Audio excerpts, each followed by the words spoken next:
Leo High School at the Jungle. Welcome to this broadcast of AllenCountyVoice.com, the Voice Sports Network. Steve Roberts along with Mike Walker here from, again, the chilly, windy Leo Lions Stadium field, the Jungle. Mike. It is chilly, a little bit windy. We'll see if the wind comes into play here. As you can see, the flag, our beautiful Old Glory, is coming straight out of in the wind, yeah. And coming straight out of the north. So that tells you that the temperature is probably not going to go up as the evening goes on. Indeed. So we're bringing you the live pictures and music sometimes on commercials, but mainly just live pictures and us talking as we pick up the action, which is literally about to start right before our very eyes with the camera. Yeah, the camera. The guy in the production truck was eating a slice of Marco's Pizza, yeah, which is one of our favorite sponsors here on AllenCountyVoice.com. We have the 6-1 Leo Lions taking on the 2-5 Columbia City Eagles here. Going to kick off the action. Leo elected to receive the ball in the second half, as we have Ben Von Gunten going to get the action started for us. A super high kick. Back deep is number 87. For Columbia City, he is tripped up and brought down just shy of the 20. And that was Austin Bolt on the return, a 6'3", 170-pound sophomore. That's a chiseled athlete right there. But you know what? We talked about Von Gunten before. He's a kicking weapon for the Lions. He had a nice high kick there. And Leo's cover team, for the most part, does a really good job hustling down and making good tackles. So I absolutely agree with that. And because he's such a great kicker, as far as getting the air underneath it, it gives him a lot of time to make coverage. Yep. And a lot of solid hits, and they've created a couple fumbles. So we'll see what happens when the Columbia City offense comes out, as they are right now. It's a fake to the left, up the gut, short gain of a couple. So look like Kale Ryder. Don't call me Pale Rider. Don't call me Pale Rider. The movie. Let's hope a couple people out there understand that reference. Right. Picked up a couple. It's brought down about the 22. We'll call it the 23. Just getting underway. 11 minutes and 20 seconds and counting here in the first quarter. Columbia City just has one wide receiver left. There's a hand. That's a quick one to Carson Reed there, and he gets a little bit of makes a little headway up the gut off the left side. Enough to get him a first down there, so a nice run. Yeah, they're moving the chains, and he's a big kid as well. Well, 5'11", 190. I guess he runs a lot bigger than his size.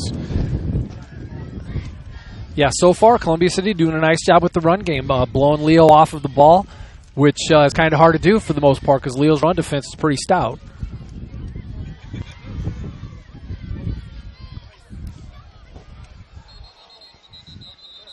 Ball did come out. The ref is blowing him down by contact. Yeah, he was definitely down, knees and elbow both down.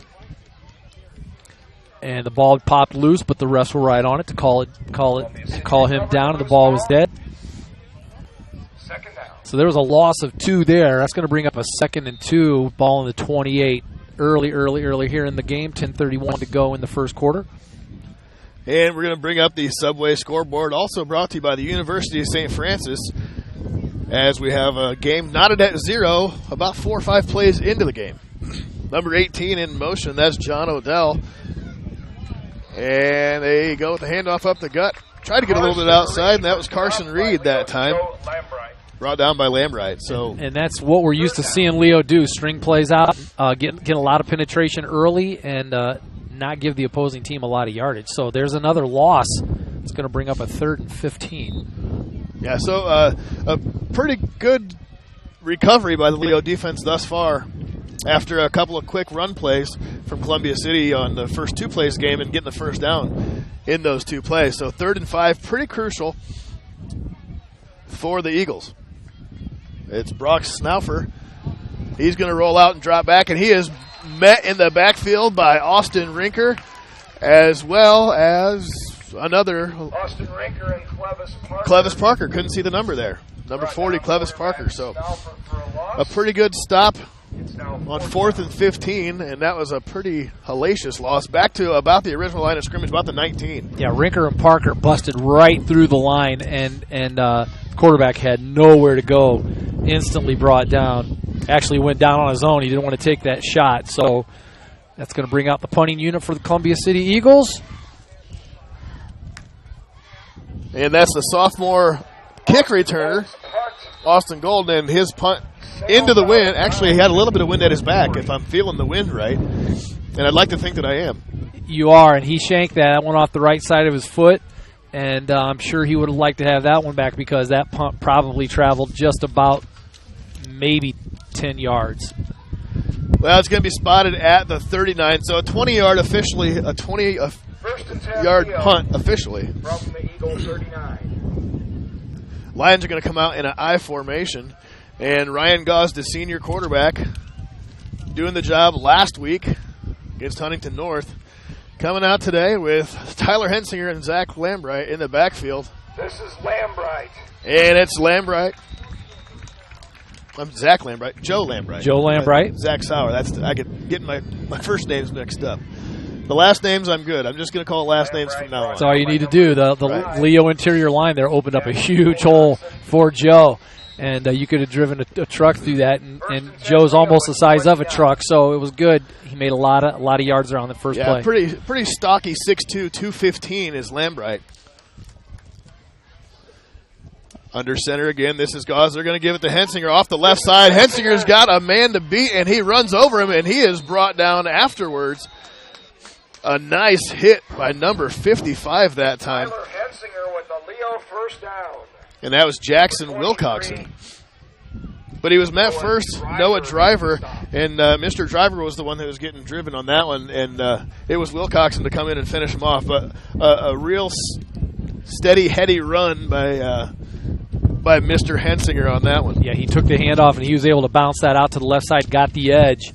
Another big gainer for Leo, first and 10. They do have enough room to make a first down. It's a counter to the right, a play that Leo was so successful with, and this is Hensinger again.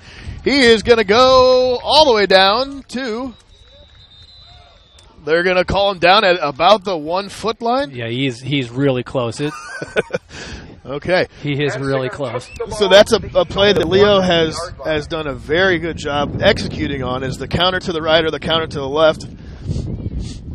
Yeah, and Hensinger's really good at bouncing out. He'll kind of run upfield, and then he'll bounce to the right or he'll bounce to the left, and then he'll run upfield again and then bounce it again. And once he gets the edge, he's gone for the most part. Yeah, and it's always a good play. Excuse me, when it's executed, right? So the offensive line is showing one way. Hensinger takes a step to the one way. I think at a missed snap, possibly. No, we got a touchdown. I think that was a quarterback sneak. Yeah, Yep. Not a bobbled snap. That's going to be Ryan Gause for the Leo touchdown.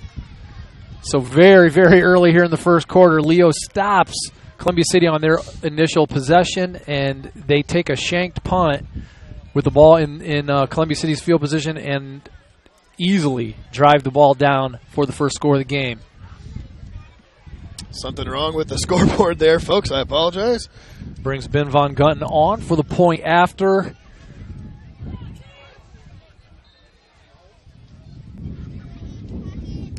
And the kick is. BVG is good.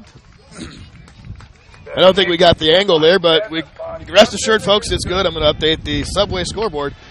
And we're going to take a quick, brief moment to thank the University of St. Francis. Known for quality academic options and dedicated professors, you'll discover the perfect program to fit your interests and goals. See for yourself what USF has to offer. Visit online at sf.edu. And also brought to you by Marco's Pizza, none other than located in the downtown Leo area, the greater city, metropolitan area of Leo. Serves not only pizza, but wings, subs, bread, many other delicious items. Marco's also offers catering, carryout, and delivery. Marco's Pizza in Leo, 627-2227. That's 260-627-2227. Or marcos.com. Just had a couple of slices of Marco's Pizza. Had some Supreme. I was tempted to go for a third slice myself. Had some sausage. I held off. Guys in the truck, I think, got a whole pizza brought down to them. It's true. So they appreciate that. BVG, super high ballooning kick taken at the 1. And he is brought down by number 55, Mr. J.T. Wenglakowski, as well as Ty Castilla. Good. Another high kick by Von Gunton, allowing the coverage team to get down there. Yeah. Just doesn't give the return man time to get ahead of steam. And as you can see it, folks, the shot we have right now, the wind is coming directly behind the barn. So it's kind of a left to right angle if you're the Columbia City Eagles. So, Von Gunton's kicking directly into that wind, and he's just booming it. He's down to the 1 yard line there. So and just a sophomore. Indeed. We got a man in motion. A quick cutback there by number 5. Keep flipping back and forth here. That's Carson Reed. Actually, a pretty good cutback. He started right, and there wasn't much there. He cut back and got I guess we'll give him 3 yards there on the gain.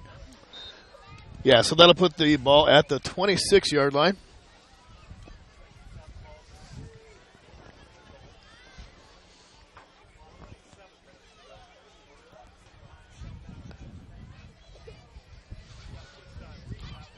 Looks like Reed again. Going to give him 2 that time. Brought down by a couple of lines. Lance and Parker. Mr. Lance and Mr. Parker. Yep, Lance and Parker have been on a couple tackles already this evening. So that's going to bring up a 3rd and 4 with the ball on the Columbia City 30. So last time, 3rd and 15, Mike, the Leo defense showed kind of a double blitz up the gut end to the right. We'll see what happens here. And they run a similar blitz and stop him for a gain of maybe 2, depends on the spot. It's going to bring up 4th down and a long 2. Well, an average 2. I guess 6 feet, no matter which way you cut it, right? And it looks like Columbia City is going to keep their offense in. Nope, I think maybe they're bringing the punter on right now. Well, the punt last time by Austin Bolt, as you mentioned, he didn't get all of it. It went a total of 20 yards. It doesn't appear that they're going to have him out there this time. So Columbia City's going to go for it. So 4th and 1. It's Brock Snaufer, the junior quarterback. They try a sneak, and I don't think it's right on the line. I think they got it. The quarterback kept the ball. So I think Snaufer had just enough.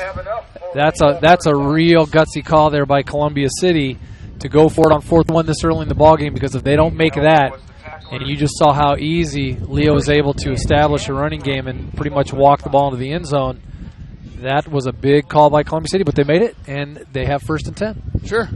Lions show blitz. They bring it back this time. It's a handoff to Reed over the left side, and he's met by a Pride Alliance. Brought down for maybe a gain of 2 or 3. They're getting a decent amount of yards on each run. They haven't had a lot of negative runs, if any, so far in the game, aside from this quarterback sack on 3rd and 15 on the opening drive. They did throw a pitch there on that second 1st down there on their initial drive. They did lose some yards on one of the runs, but other than that, like you said, they've gotten 2, 3, 4, even 5 yards. So yep. Against this Leo defense, that's not an easy task. These guys know what they're doing run defensive wise. Yeah, and that was Jacob. I just had it. Jacob Wygant carried. Jacob Wygant. He met Bo Carpenter. He started out in the slot on the right side, came around motion right behind the quarterback, and they ran an option kind of pitch to the outside, and he was met in the backfield. So we talk about yards for loss, and they just got about 4 or 5 on that one. So 3rd down and 8 yards to go from the 37. 4 minutes, 25 seconds, OutCountyVoice.com. Steve Roberts along with Mike Walker here in the first quarter. Snaufer drops back. He's looking for somebody on the outside, overthrows his intended target by about 5 yards. So that's going to bring up 4th and a pretty long 8 yards. There's, again, a lot of pressure there by the Lions. I think he had some time to throw the ball, threw it a little early. He could have held it for a little bit longer. The receiver didn't have time to get to the spot. Yeah, there was a swing pass option that might have been able to develop if he was rushed a little bit harder. But he was throwing on the run and kind of sailed one. Had the wind at his back at that point.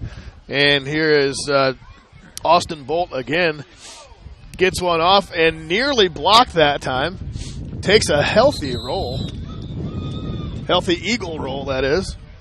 Yeah, I didn't get the number of who came in there, but that was just off the fingertips of the blocker. That was Mason Kern. He Okay. came in untouched and was just out of reach. If Kern lays out, that's a block. He just I think he was afraid he wasn't going to get there and didn't want to rough the punter. That's the other thing. I mean, you come in there full speed, you got to jump in front of where you think the leg is going to be.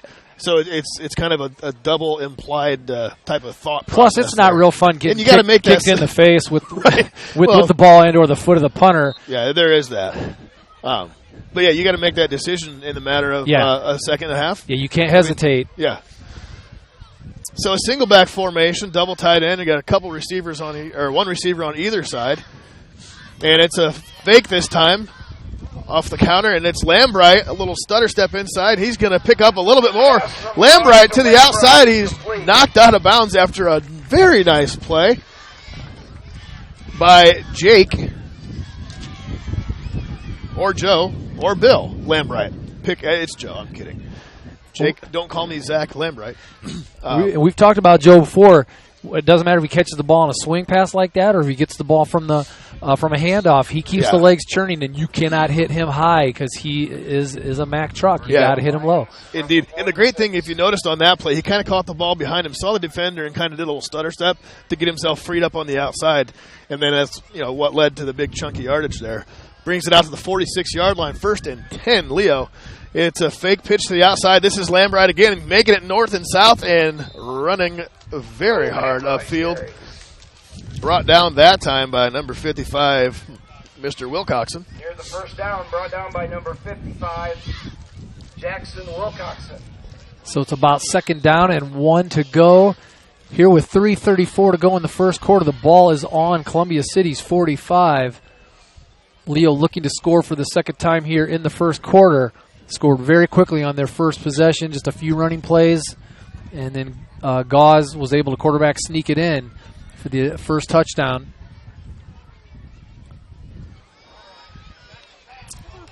Gauze got a man underneath. Gauze to Gunnar Brown. Gunnar Brown made a man miss, and he is going to go all the way for the touchdown. Yeah. Brown with the touchdown. Real nice play on 2nd and short. He caught just a little slant underneath, had a one-man set a block for him, a couple on about the hash mark, between the hash mark and the numbers, and as soon as he hit about the 30-yard line, was all she wrote. A 45, 46-yard touchdown pass. So Leo making quick work of their first two possessions, not only on the ground, but also in the air. I'll update the scoreboard here. Yeah, that was almost like a jailbreak screen, but he was a little bit farther forward of the line of scrimmage when he caught that little in route, and not a lot of resistance. Columbia City didn't have anybody in his way, and Brown was able to get the edge, and that was it. So Leo, yeah, indeed, he took maybe a step and a half and then cut into the left on like I said, on a quick slant, and that's how you draw that up.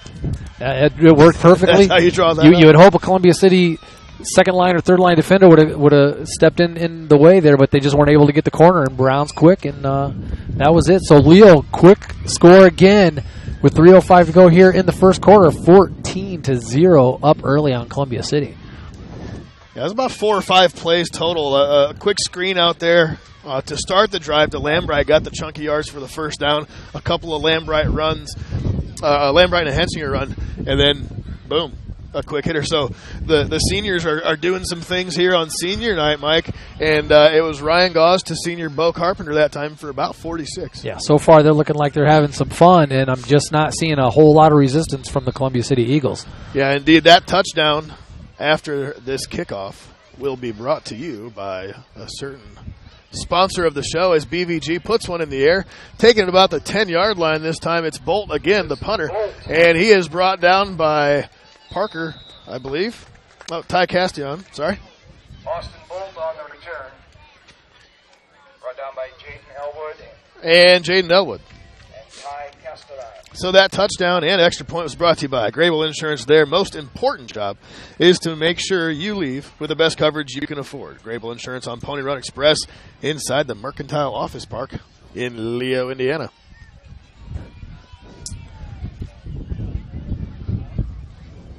So Columbia City starts here, their third possession of the evening with the ball on their 22-yard line, 1st and 10. One receiver out to the right. They give it to the motion man. They're coming left Was that Wygant again? I believe so, and they've run that fake several times tonight. That's the second time they've given the ball to the man in motion, and it looks like he lost one on a pretty good hit by Taylor Garton. Was the tackler's second down. Yeah, Taylor's a scrappy kid. I tell you what, I say kid. He's a senior, of course, but they're all kids to us, right? Because we're so old. But no, he's a scrappy individual, and you give him a clear shot, and he can lay the wood. So this is now for a quick handoff again, and that is going nowhere this time. Now, it looks like the Lions' defensive line has warmed up here this evening on a little bit of a chilly night, and they're starting to play their reads on the defensive line, and they're starting to find some gaps, and there's not a lot of running room now for Columbia City. That's true. They're digging their heels in, like you said, kind of finding their rhythm and their stride. First drive, Columbia City came out. I wouldn't say blowing them off the ball, but they were holding their own and letting the running backs get what they could get out of what they got. And 2 quick first downs, which normally the Lions don't give up. Oh, snap back. Had a snapback. As you see in the bottom of the screen, some of the future Leo cheerleaders down there on Breast Cancer Awareness Month and night. A lot of pink in the stands. Some of the Leo Lions wearing pink as well. I also see a lot of Cubs attire out here this evening. A lot of bandwagoners coming out. A lot of bandwagoners who dropped off for a few years. Yeah, maybe a 50. Hey, congratulations to the Cubs. Win and get in. Playing the Cardinals this evening. Playing the Cardinals As tonight. we speak, we might. I think the game started at 6:25. I want to pull up a score there if I can find that. Here's Bolt again. This time gets it a little bit downfield. Got a head of steam. Indeed, that's Bo. All right. Bo caught it on the run and was able to do something with it. Territory around the 35.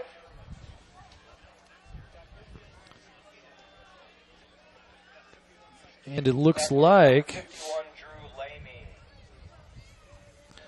if I could get rid of the pop-ups. You have Verizon, don't you? Yes, I do. Cardinals have an early 1-0 lead, top of the third inning. I'm sure the faithful Cubby fans are definitely not watching or listening to us. But for anybody who gives half a rip about the Cubs, Hensinger up the gut, cuts it out to the left. He's got a block on the outside, down to the 1 yard line, and out of bounds. 5-yard line. Another great job. The counter to the right. Fake it left, go back right. And then after he got through the first level, Mike, he was able to bust it back to the left, pick up a couple blockers. That's one of the things the Leo Lions have been doing really, really good tonight so far. And they have been doing not only that, but throughout the season, is blocking downfield. They seal that edge. They know the runner. They know whoever it is, Lambright. But for the most part, Hensinger, when they get that ball into the second level, and they always tend to kick it out, they get that edge. Those receivers are blocking and opening up a nice path. So last time they went with the quarterback sneak when they had this scenario. Gauze under center. Hensinger, and there's a laundry on the field via the referee. That's a delay of game. That'll be on the offense. So that's going to move them back 5 yards. Did not get the snap off before the play clock expired. Yep. So if you're on the offense, they'll call you on that every time. On account of the defense can't delay the game, but.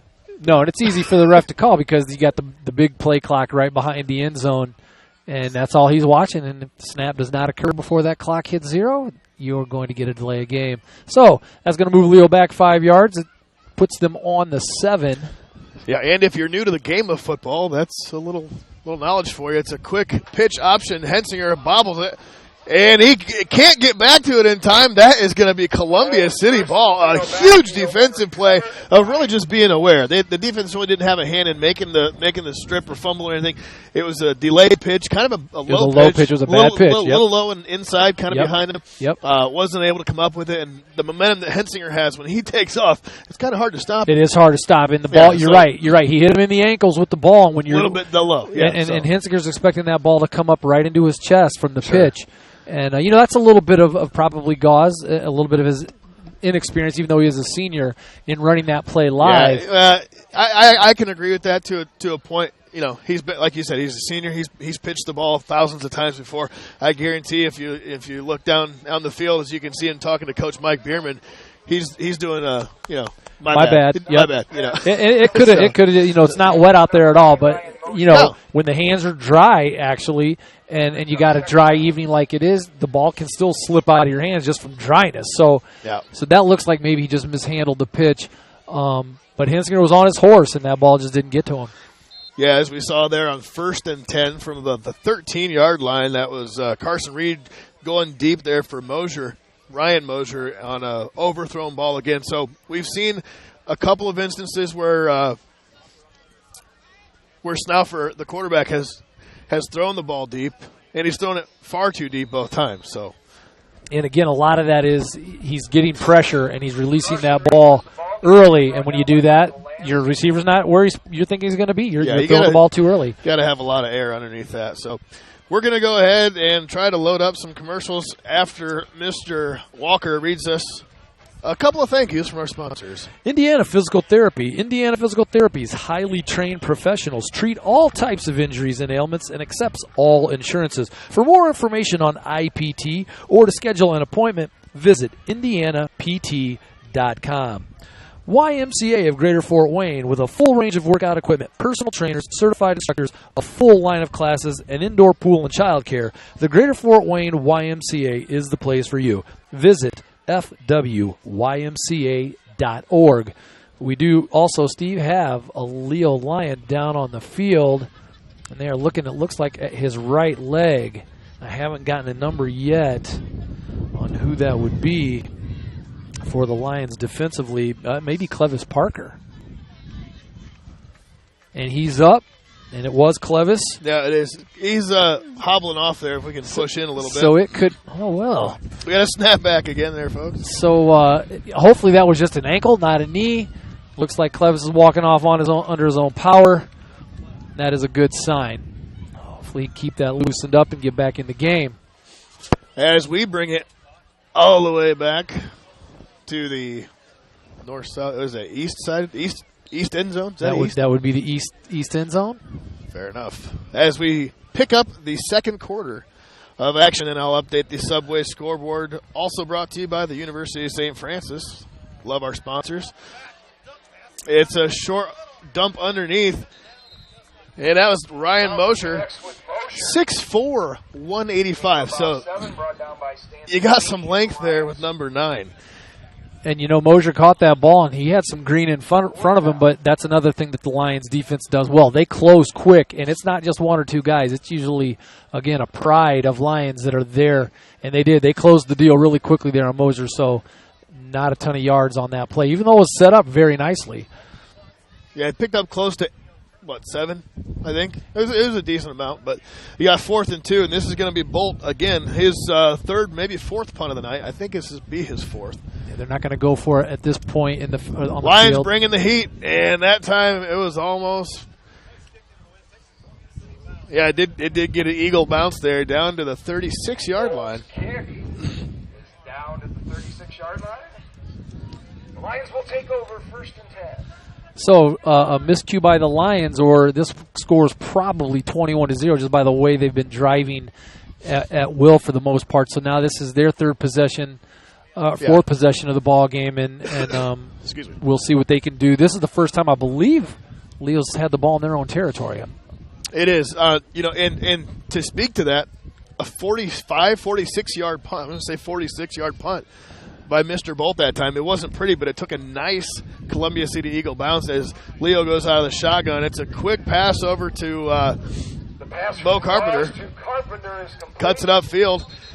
Able to get first down yardage. So Coach Sauter coming off a little run and a little gun.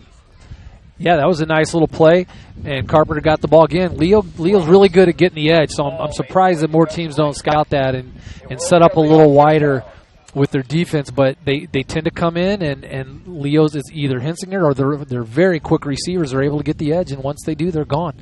Nice gain by Leo there. And it's a couple of missed tackles by Columbia City. So far, that has haunted Columbia City on the evening. I'm afraid that's probably a problem for them all year. Is a low snap picked up by Carpenter, trying to get out of it. He does by a little bit, almost back to the original line of scrimmage. But Columbia City, from what I've seen so far, just not a real good tackling team. for Bronson. Well, and they got him swarmed. They saw, that red light went off when the ball hits the ground and you're on defense, and everybody's ears perk up a little bit more, and they get bloodthirsty after the ball. So that brings up a second down and 12. So, this is the second incident where we've seen a little bobble. I'm not sure what's going on with the rock on the Leo side of the Leo side of the ball there. But that's the second time, and you see Gauze going to the hand towel. He looks deep, checks his progression. He's going to run it outside to the left, and Gauze, Ryan Gauze, a nice gainer.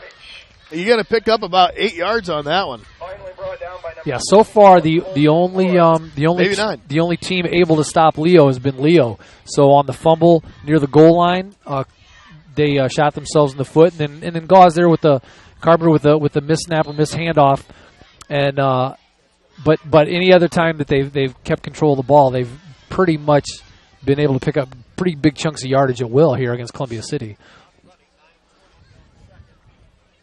Indeed, Mike. So 9 minutes, 18 seconds of counting, 14-0, as you can see on the Subway /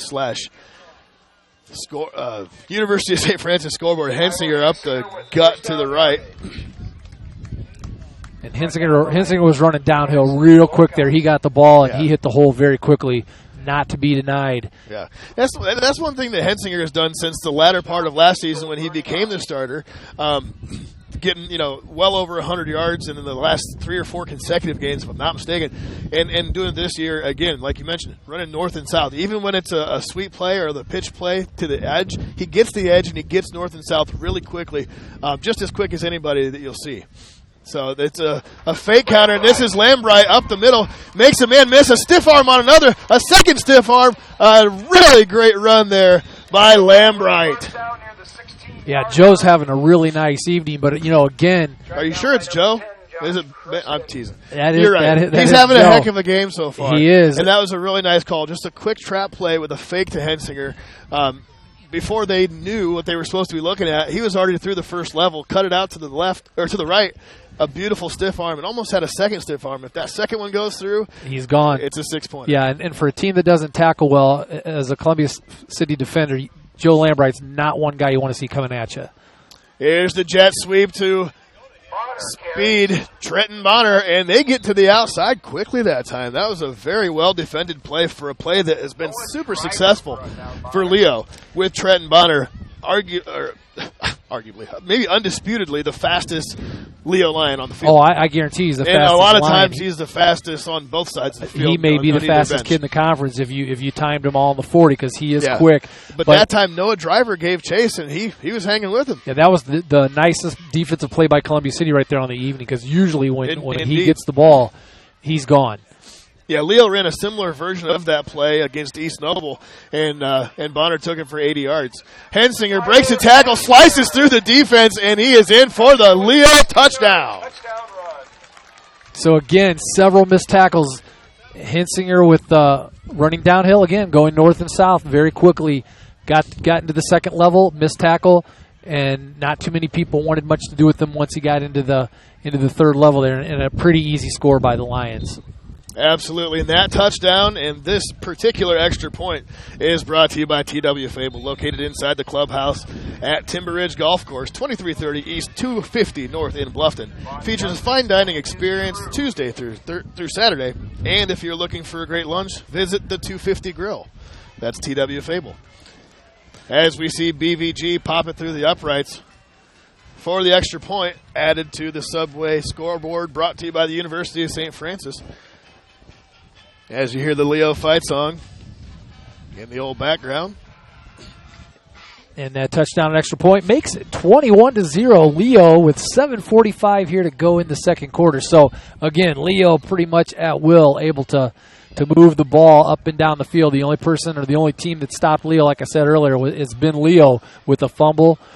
Otherwise, they have Columbia City has really struggled to stop the Lions' offense. So Von Gunton is going to kick it deep. David Lawrence looks like he's going to take it inside the 5 at about the 2. They're going to reverse it. They're going to fake reverse it. This is Lawrence trying to get to the edge. Makes a man miss, and he's brought down to the 25-yard line. So covered a lot of ground there. He probably ran about 35 yards to the right before he cut it up for the additional 21. Yeah, I see him now calling for the oxygen over there because he did run just about half the distance of the field there. And we do have an eagle down. Yeah, I'm not sure. We can't see the number from here, so I'm not sure who that is. But that was a good return. That's probably Columbia City's best play of the game right there was that return, which gives them pretty good opening or starting field position, or their best starting field position probably after a kickoff.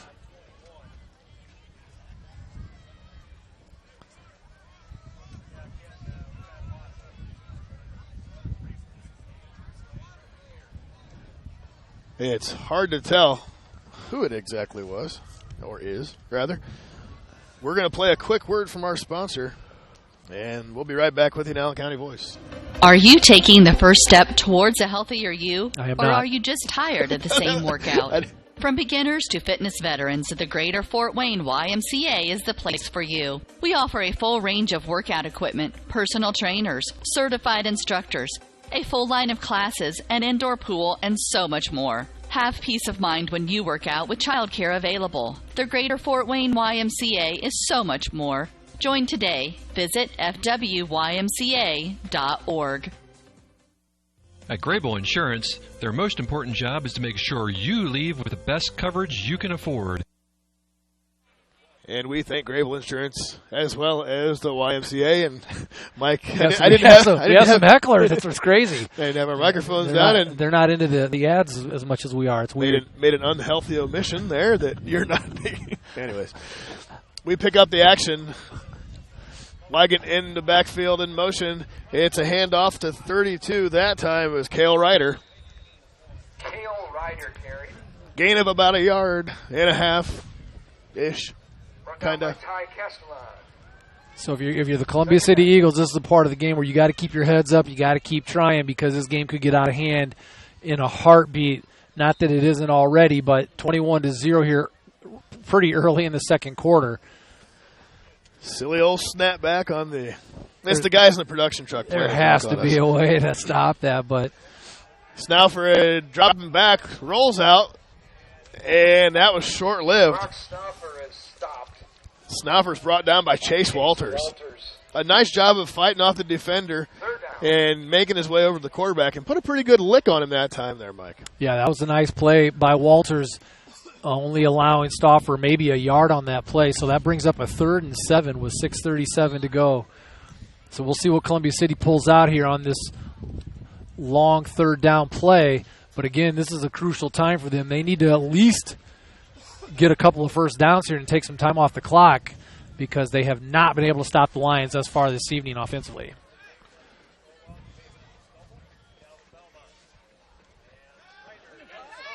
Snauffer with the fake to Ryder, dropped back and went nowhere, and that was Garton bringing him down for the quarterback sack. A nice defensive effort there, staying at home and not biting on the fake. He realized that Snauffer had kept the ball, and a great defensive effort there by Mr. Garton. Yeah, so many Lions were in the backfield to mess that play up right off the bat that Snauffer just didn't have anywhere to go. There were 3 Lions that had him cornered, and so that play did not go anywhere. It was a loss of maybe 1.5 yards, almost 2 yards. So that brings up a 4th and 12 punt. So we got Ryan Mosher in the backfield to punt as opposed to Mr. Bolt. It's a little high snap, left-footed rugby kick, got the roll on it. That's going to go down at the 47-yard line. Ryan Mosher is out of bounds. Not pretty, but pretty effective. Yeah, close to 30 yards there. It didn't get 6 feet off the ground, I'm pretty sure. Yeah, like I said, it's a little rugby style. Go for the old spinner down the field, the old top spin. Well, I'm sure that the special teams coach for Columbia City has seen the Lions come very close to blocking a couple of punts, so that's probably a call there to roll out a little bit and do that rugby style kick. Well, not only that, Mike, but he's left-footed. You know, and he came left, yeah. And I just lost half my ear. Anyway, left-footed rugby kick as opposed to Bolt. But Bolt put one like 45, 46 yards downfield last time. As Bonner out of the left side of the field looking for the edge. Picked up about 4. Trenton Bonner carry. And not sure what's going on with my mic, but either way. Cale Ryder on the tackle. And we have another Columbia City Eagle down on the far side of the field. So again, we're just not able right now to get to the number of that player down. That was a gain of about 4 there on the play. So it brings up a 2nd and 6 on the Leo, that'd be Columbia City 49-yard line with 5:01 to go here in the second quarter. Sorry. I got all of a sudden we have the guys in the production truck are screwing around, I'm sure. So, anyways, hopefully you're if you're tuning into us, and you can either text one of us or message one of us somehow if our audio's coming through. Here's Bonner again. He's looking to get to the left. He does get to the left. He's gone. That's a 49-yard touchdown run from Trenton Bonner. Great run by Bonner there, showing again great speed. Gets into the second level of the defense, and again, one missed tackle, and then no one laid a hand on Bonner. So really a relatively easy run, even though it was a long run where he did have to do a little weaving. Exactly. They set that up earlier on the play before, trying to get the edge. He was almost able to have about 4 yards that time. This time he cut it to the right, was able to get back out to the left, made one guy miss, and there's not anybody on this field or many others that are going to catch him. So that's going to add up another touchdown and extra point courtesy of Trenton Bonner and BVG, as a 28-0 lead is what the Lions have with 4:45 left here in the second quarter from the jungle. We'll be right back here on AllenCountyVoice.com. They want to provide you protection from the unfortunate things that can happen and often do happen. The cheapest insurance is often not the best. Visit online at GrableInsurance.com or stop in the office on Pony Express Run inside the Mercantile Office Park, directly across from Higher Grounds Coffee House, and see Ray Gage or Arnie Myers. Grable Insurance is a proud sponsor of East Allen County High School athletics. Hi, this is Dale from the Voice Enterprises. For countless years, I struggled with back pain, and more often than not, the doctors would just prescribe pain meds, which would just dull the pain. It wasn't until I was referred to Indiana Physical Therapy that It wasn't until she was referred to Indiana Physical Therapy, one of the great sponsors here on The Voice. We'll hear a little bit more from them after this kickoff sometime down the road by BVG. That's going to bounce in the end zone a yard deep, and in high school football, you don't have the option to take that out. No, once the ball or the foot of the receiver touches the end zone, that's it. It's a touchback, and the ball is going to come out to the 20-yard line. So a bomb there by Von Gunton. Yep, in the air, 61 yards. That's it's a healthy boot. Again, I mentioned, and I typically mention, Mr. Von Gunton, only a sophomore. Only a sophomore. He was doing this last year as a freshman. He's 5'10", 147, and 140 pounds of that is his right leg. It's confirmed. And it is a live leg. The ball comes off of his foot really quickly. So the Eagles come out in that stacked kind of formation, and no one was fooled that time. Definitely not Mr. Walters. Yeah, so Chase Walters on the tackle. 5-yard loss. And brought down Mr. Cale Ryder, I believe it was. And once again, Columbia City just looking to establish any kind of momentum here, even just a first down to keep the ball out of the Lions' hands, because they are scoring at will. Yeah. Rob Wood, number 4, and Ryan Mosher, number 9 for the Eagles, both 6'4" and 6'5" respectively. This time he drops back a little bit inside, a mistimed play, and that was nearly picked off that time. Yeah, that ball should have been picked off. Right. Ty Castillon was one of the lines that was closer to it. Unable to make the grab. So, again, here we find ourselves as Columbia City's offense in a hole, 3rd down and 15 to go. And you know the Lions are going to bring the heat, because this is going to force Columbia City probably into a passing situation where they have had zero success thus far on the evening. So we'll see what the Lions dial up defensively, but Columbia City again with a long 3rd down play with 4:02 to go here in the second quarter. They're just going to hand it off, and a big gainer. Up the gut that time, and he was a little frustrated he didn't make it even further than that. So that's probably one of Columbia City's best plays of the evening right there. That's still going to bring up a 4th and probably 4. Yeah, a good 11-yard gain there by Carson Reed that time. And that was a good play call because the Lions were coming. Both ends were rushing, and it was a nice little delayed handoff there, and then there was an opening up the middle, so a good gainer. Mosier back again to punt. The lefty put a little bit of air on that one. A fair catch call by Bo Carpenter inside the 40-yard line at about the 37. 38, we'll call it. 3 minutes, 15 seconds left here in the second quarter. First half action from the first time Leo and Columbia City are meeting in NE8 play. Back after this. That I truly experienced pain relief. The professionals at IPT showed me the correct exercises and stretches for my problems, and my back pain began to fade away. And as a result, my entire body began to feel better. Good news that her body felt better after all the great things that Indiana Physical Therapy does. Hensinger off to the left side, makes a man miss. He's trying to get some daylight, and a big run up the middle to the left. And a first down for the Lions. Well, again, Indiana Physical Therapy's highly trained professionals treat all types of injuries and ailments and accept all insurance. For more information on IPT or to schedule an appointment, call 824-0522 or visit indianapt.com. I'm sorry, you were saying?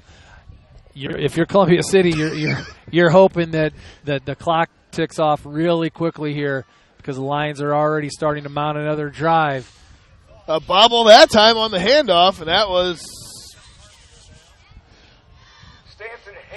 Stanton Haney on that one.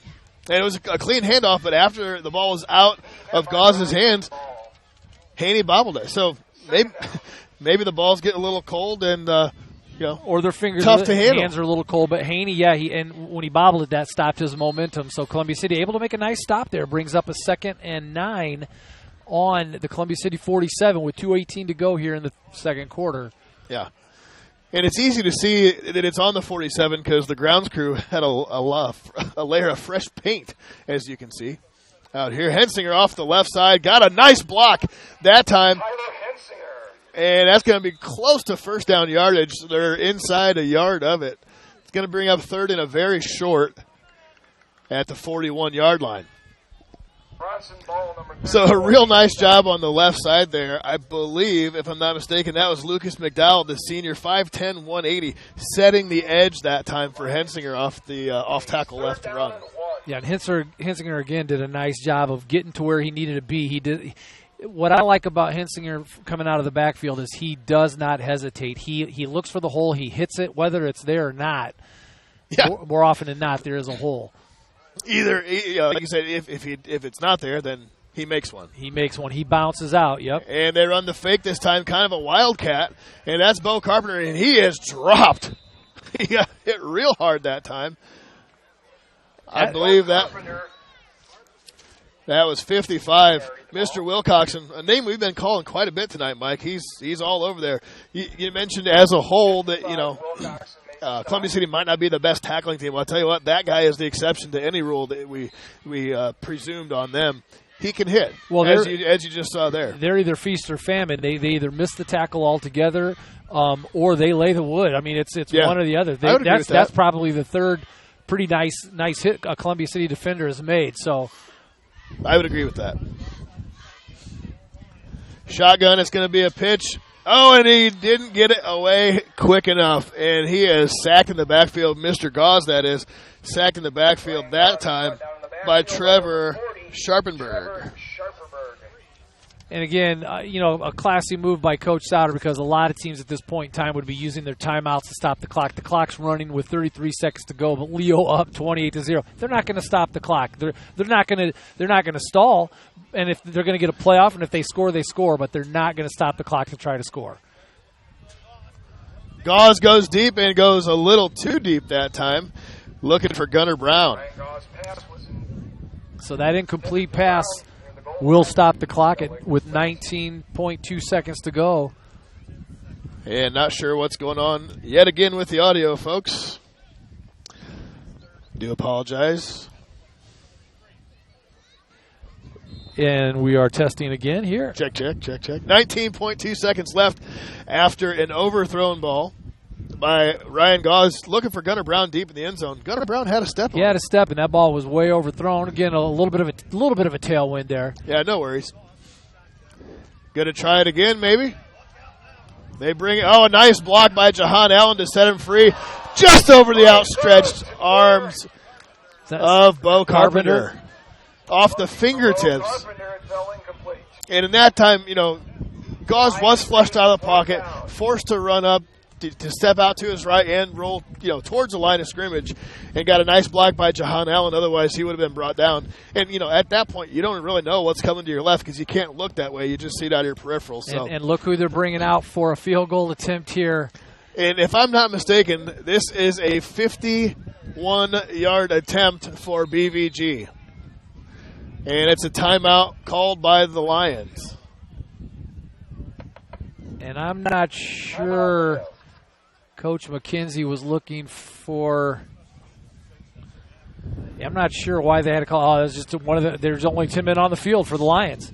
Yeah, and if you're new to the game of football, each side has 11 players that have to be on the field. You can't have 10. You can't have 11. You can't have 12. You can't have 10. You can have 10 on the field. They won't call you for that. Oh, that's true. You can have 5 on the field. They're not going to call you for it. Right.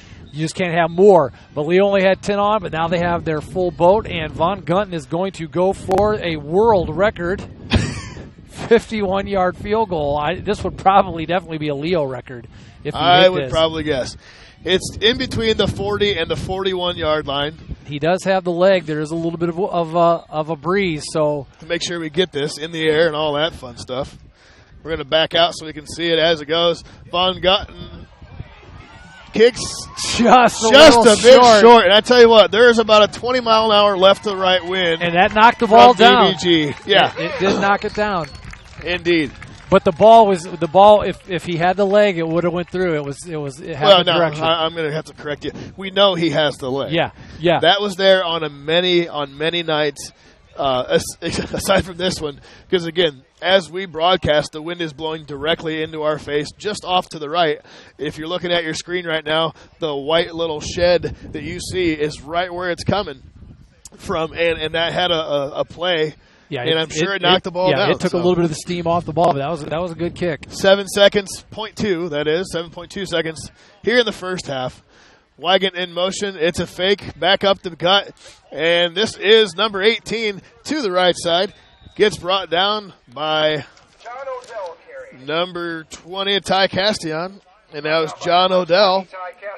The good news is Columbia City picked up a first down here in the second quarter. The bad news is the clock's probably going to run out before the snap. That'll be a half a second. Now they wind it on play.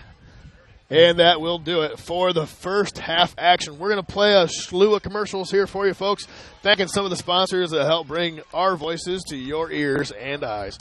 And we'll be back after a brief moment with a little bit of halftime stats and some more action here from the jungle. You know that Marco's Pizza in downtown Leo offers delicious pizza.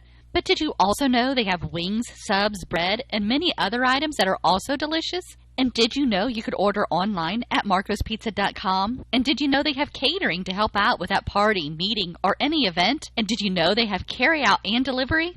Well, now you know. Marco's Pizza in downtown Leo has pizza and so much more. You can get carry-out, delivery, catering, and order online, or call them at 627-2227. That's 627-2227. Marco's Pizza in downtown Leo.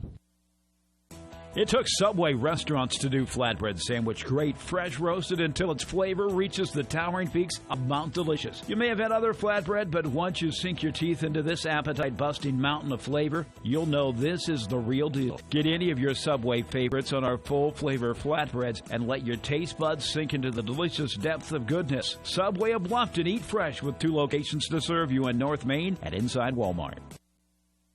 TW Fable, a modern American restaurant, is located inside the clubhouse at Timber Ridge Golf Course at 2330 East, 250 North in Bluffton. You can enjoy a fine dining experience Tuesday through Thursday, 5 to 9, Friday and Saturday, 5 to 10. Kitchen closes 1/2 hour prior to lounge. If you're looking for a great spot to have lunch, visit 250 Grill to enjoy some sandwiches, wraps, salads, and appetizers. TW Fable Restaurant, 2330 East, 250 North at Timber Ridge Golf Course. Reservations recommended by calling 260-353-1360.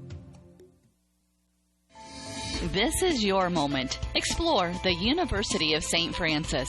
Known for our quality academic options and dedicated professors who practice in their fields, you will discover the perfect program to fit your interests and goals. Hands-on experience with internships, clinicals, and co-ops makes a USF education a great value and investment into your future. Apply now at sf.edu. We are seeking applicants for $15 million in scholarships this year. This is your moment. Believe. Are you taking the first step towards a healthier you, or are you just tired of the same workout? From beginners to fitness veterans, the Greater Fort Wayne YMCA is the place for you. We offer a full range of workout equipment, personal trainers, certified instructors, a full line of classes, an indoor pool, and so much more. Have peace of mind when you work out with childcare available. The Greater Fort Wayne YMCA is so much more. Join today. Visit fwymca.org. At Grable Insurance, their most important job is to make sure you leave with the best coverage you can afford. They want to provide you protection from the unfortunate things that can happen and often do happen. The cheapest insurance is often not the best. Visit online at grableinsurance.com or stop in the office on Pony Express Run inside the Mercantile Office Park, directly across from Higher Grounds Coffee House, and see Ray Gage or Arnie Myers. Grable Insurance is a proud sponsor of East Allen County High School athletics. Hi, this is Dale from the Voice Enterprises. For countless years, I struggled with back pain, and more often than not, the doctors would just prescribe pain meds, which would just dull the pain. It wasn't until I was referred to Indiana Physical Therapy that I truly experienced pain relief. The professionals at IPT showed me the correct exercises and stretches for my problems, and my back pain began to fade away, and as a result, my entire body began to feel better. Indiana Physical Therapy's highly trained professionals treat all types of injuries and ailments and accept all insurance. For more information on IPT or to schedule an appointment, call 824-0522 or visit indianapt.com.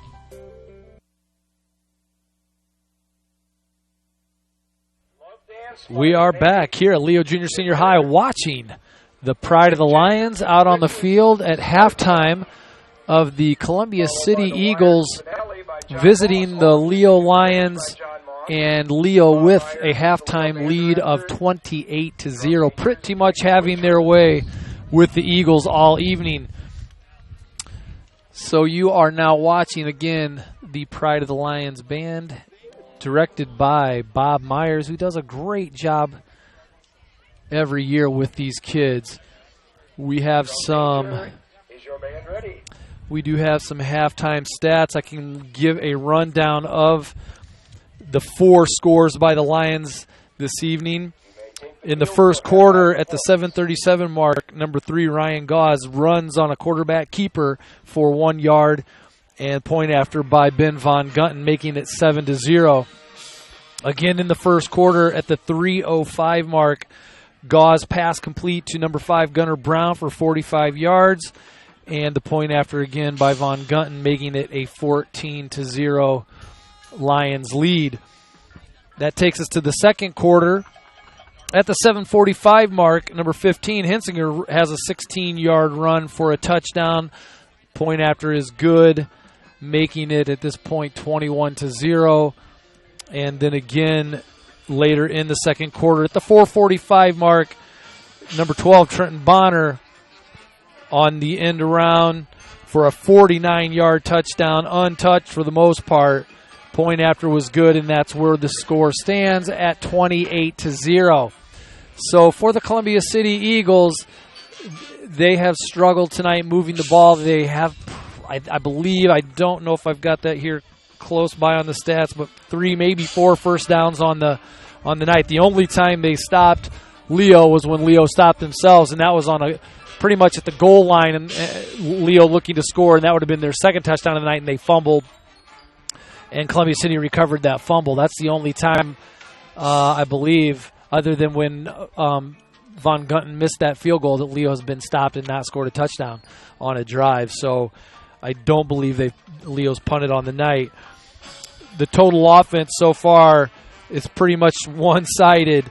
Total offense, Columbia City Eagles have 35 yards. The Leo Lions 292, so just under 300 total yards of offense for the Lions. Columbia City's run 25 plays for those 35 yards. Leo's run 24 plays for the 292. Columbia City averaging only 1.4 yards. A lot of tackles for loss by the Lions so far this evening. Defensively creating that 1.4 yards per play for Columbia City, and Leo with a robust 12.2 yards per play. Columbia City has had 6 total passing yards, and the Lions have had 78. And Columbia City got those 6 yards on Snaufer's 1 of 4, and Gauze's 3 of 5 for those 78 yards. Columbia City 6 yards per pass, and averaging 6 yards per pass. Leo 26 yards per pass for their 3. Rushing, Columbia City 29 total yards, Leo 214. And Tyler Hinsinger with the bulk of those yards, although Joe Lambright has also had a good night so far rushing for Leo. Columbia City has not had a penalty on the evening, and Leo has had just one, and that was a procedural penalty for 5 yards. Turnovers, Columbia City has not had a turnover, and we talked already about Leo's 1 turnover that Columbia City did recover. That they recovered that fumble. No interceptions for either team. Punting, Columbia City has had 6, and they have had a 32.8 yard average on those 6 punts. Leo, again, has not punted on the evening. Columbia City, no sacks on the night. Leo has 2 sacks for 11 yards lost. Time of possession, Columbia City, 13 minutes, 37 seconds. Leo, only 10 minutes, 16 seconds. That's all they've needed to score those 28 points. First downs, Columbia City has made 3, Leo 13. Columbia City's first downs have all come via the rush. Leo has had 10 rushing first downs and 3 passing first downs. Columbia City is 0 for 7 on third down conversions. Leo is 2 for 3. Columbia City is 1 for 1 on fourth down conversions, and Leo has not gone for it on fourth down. Snaufer is 1 for 4 for 6 total yards for Columbia City. Ryan Gauze is 3 for 5 for 78 and 1 rushing TD. Rushing, we've got John Odell with 3 attempts for 18 yards. Carson Reed, 7 attempts for 16 yards. Cale Ryder, 2 attempts for 7 yards. And Snaufer, 6 attempts, and he's the quarterback and has been sacked a couple of times, so he has a total of negative 7 yards. Hinsinger leads the Lions with 7 attempts for 105 yards already in the first half. Trenton Bonner with 3 attempts for 53 yards. Joe Lambright, 3 for 40. Bo Carpenter, 1 for 10. Ryan Gauze, 4 for 5 yards. And Stanton Haney with 1 yard on 1 attempt. So that pretty much wraps up any meaningful statistic. The scoreboard pretty much tells it all. And again, total yards, a pretty one-sided game here so far yet this evening, with Leo leading 28-0. And again, you are watching the pride of the Lions, Leo Junior Senior High's roar of the Lions marching band. And if you can hear them, I'll turn up the other headset. We got a little electric guitar going. That's kind of cool. A little bass guitar, possibly. Not sure if you can pick that up or not. Again, the Leo Band does an outstanding job year in and year out.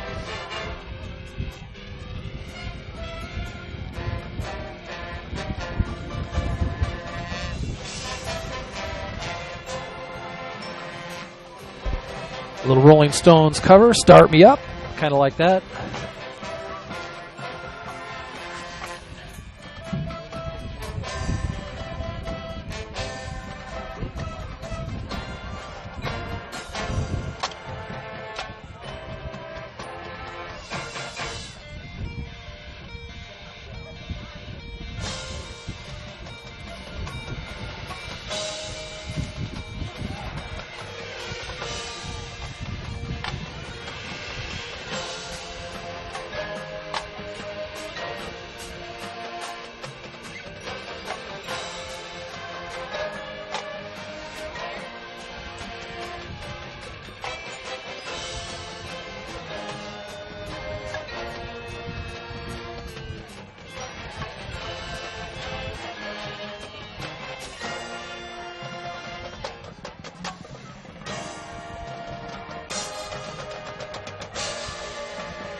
And there they are, the roar of the Lions. Nicely done with the Rolling Stones cover, very cool. So we've got about 9 minutes, 20 seconds to go before the beginning of the second half. Again, the Leo Lions, if you're just tuning in, up big, 28-0 on the Columbia City Eagles in their first meeting here in the inaugural NE8. And we will be recognizing so far the Lions come into this game 4-1, and the 5-1. The Eagles come in the Eagles come into, I believe, 2-5 on the year. So the Lions' only loss so far has come to the hands of Belmont. Belmont tonight, I believe, plays DeKalb, and next week is the big game for Belmont. If they can hold on, they play at East Noble, and if they can hold East Noble off, they will be the outright NE8 conference champions. But East Noble, as you know, is tough. That's probably the toughest game the Lions played this year, other than being beat by Belmont. So the Lions looking maybe at the schedule and hoping that East Noble can give Belmont a game next week. I don't have any scores so far on tonight's games, which I'm sure are all right at about halftime. So if anybody has this listening to me, Coach Newberg or anybody, can throw me a score or two if you hear them, that would be cool. The Cubs down to St. Louis in the middle of the fifth inning. So hopefully the Cubs can rally here late, put a couple scores on, a couple of runs on the scoreboard, and come back on the Cardinals.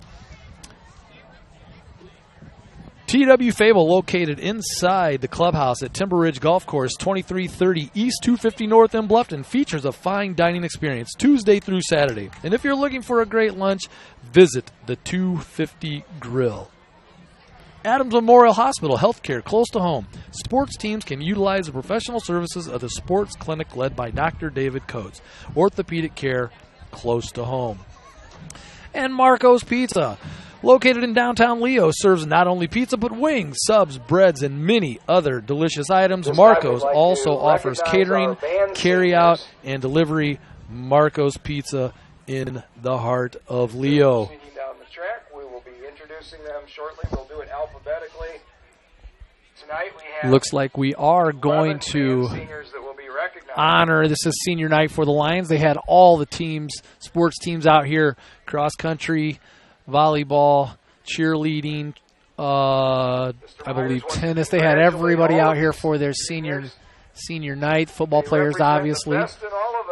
And so now it is the band's turn to come out and honor their seniors as well. Some congratulations go out to some of Leo's sports teams this year. And Leo's girls golf team just competed last weekend at the state finals, and I believe out of 19 teams, I want to say Leo finished 13th. It was either 11th or 13th. Again, if Coach Newberg is listening, he can pop me a message. But the Leo girls golf team, again, competed at state meet, finished about mid-pack.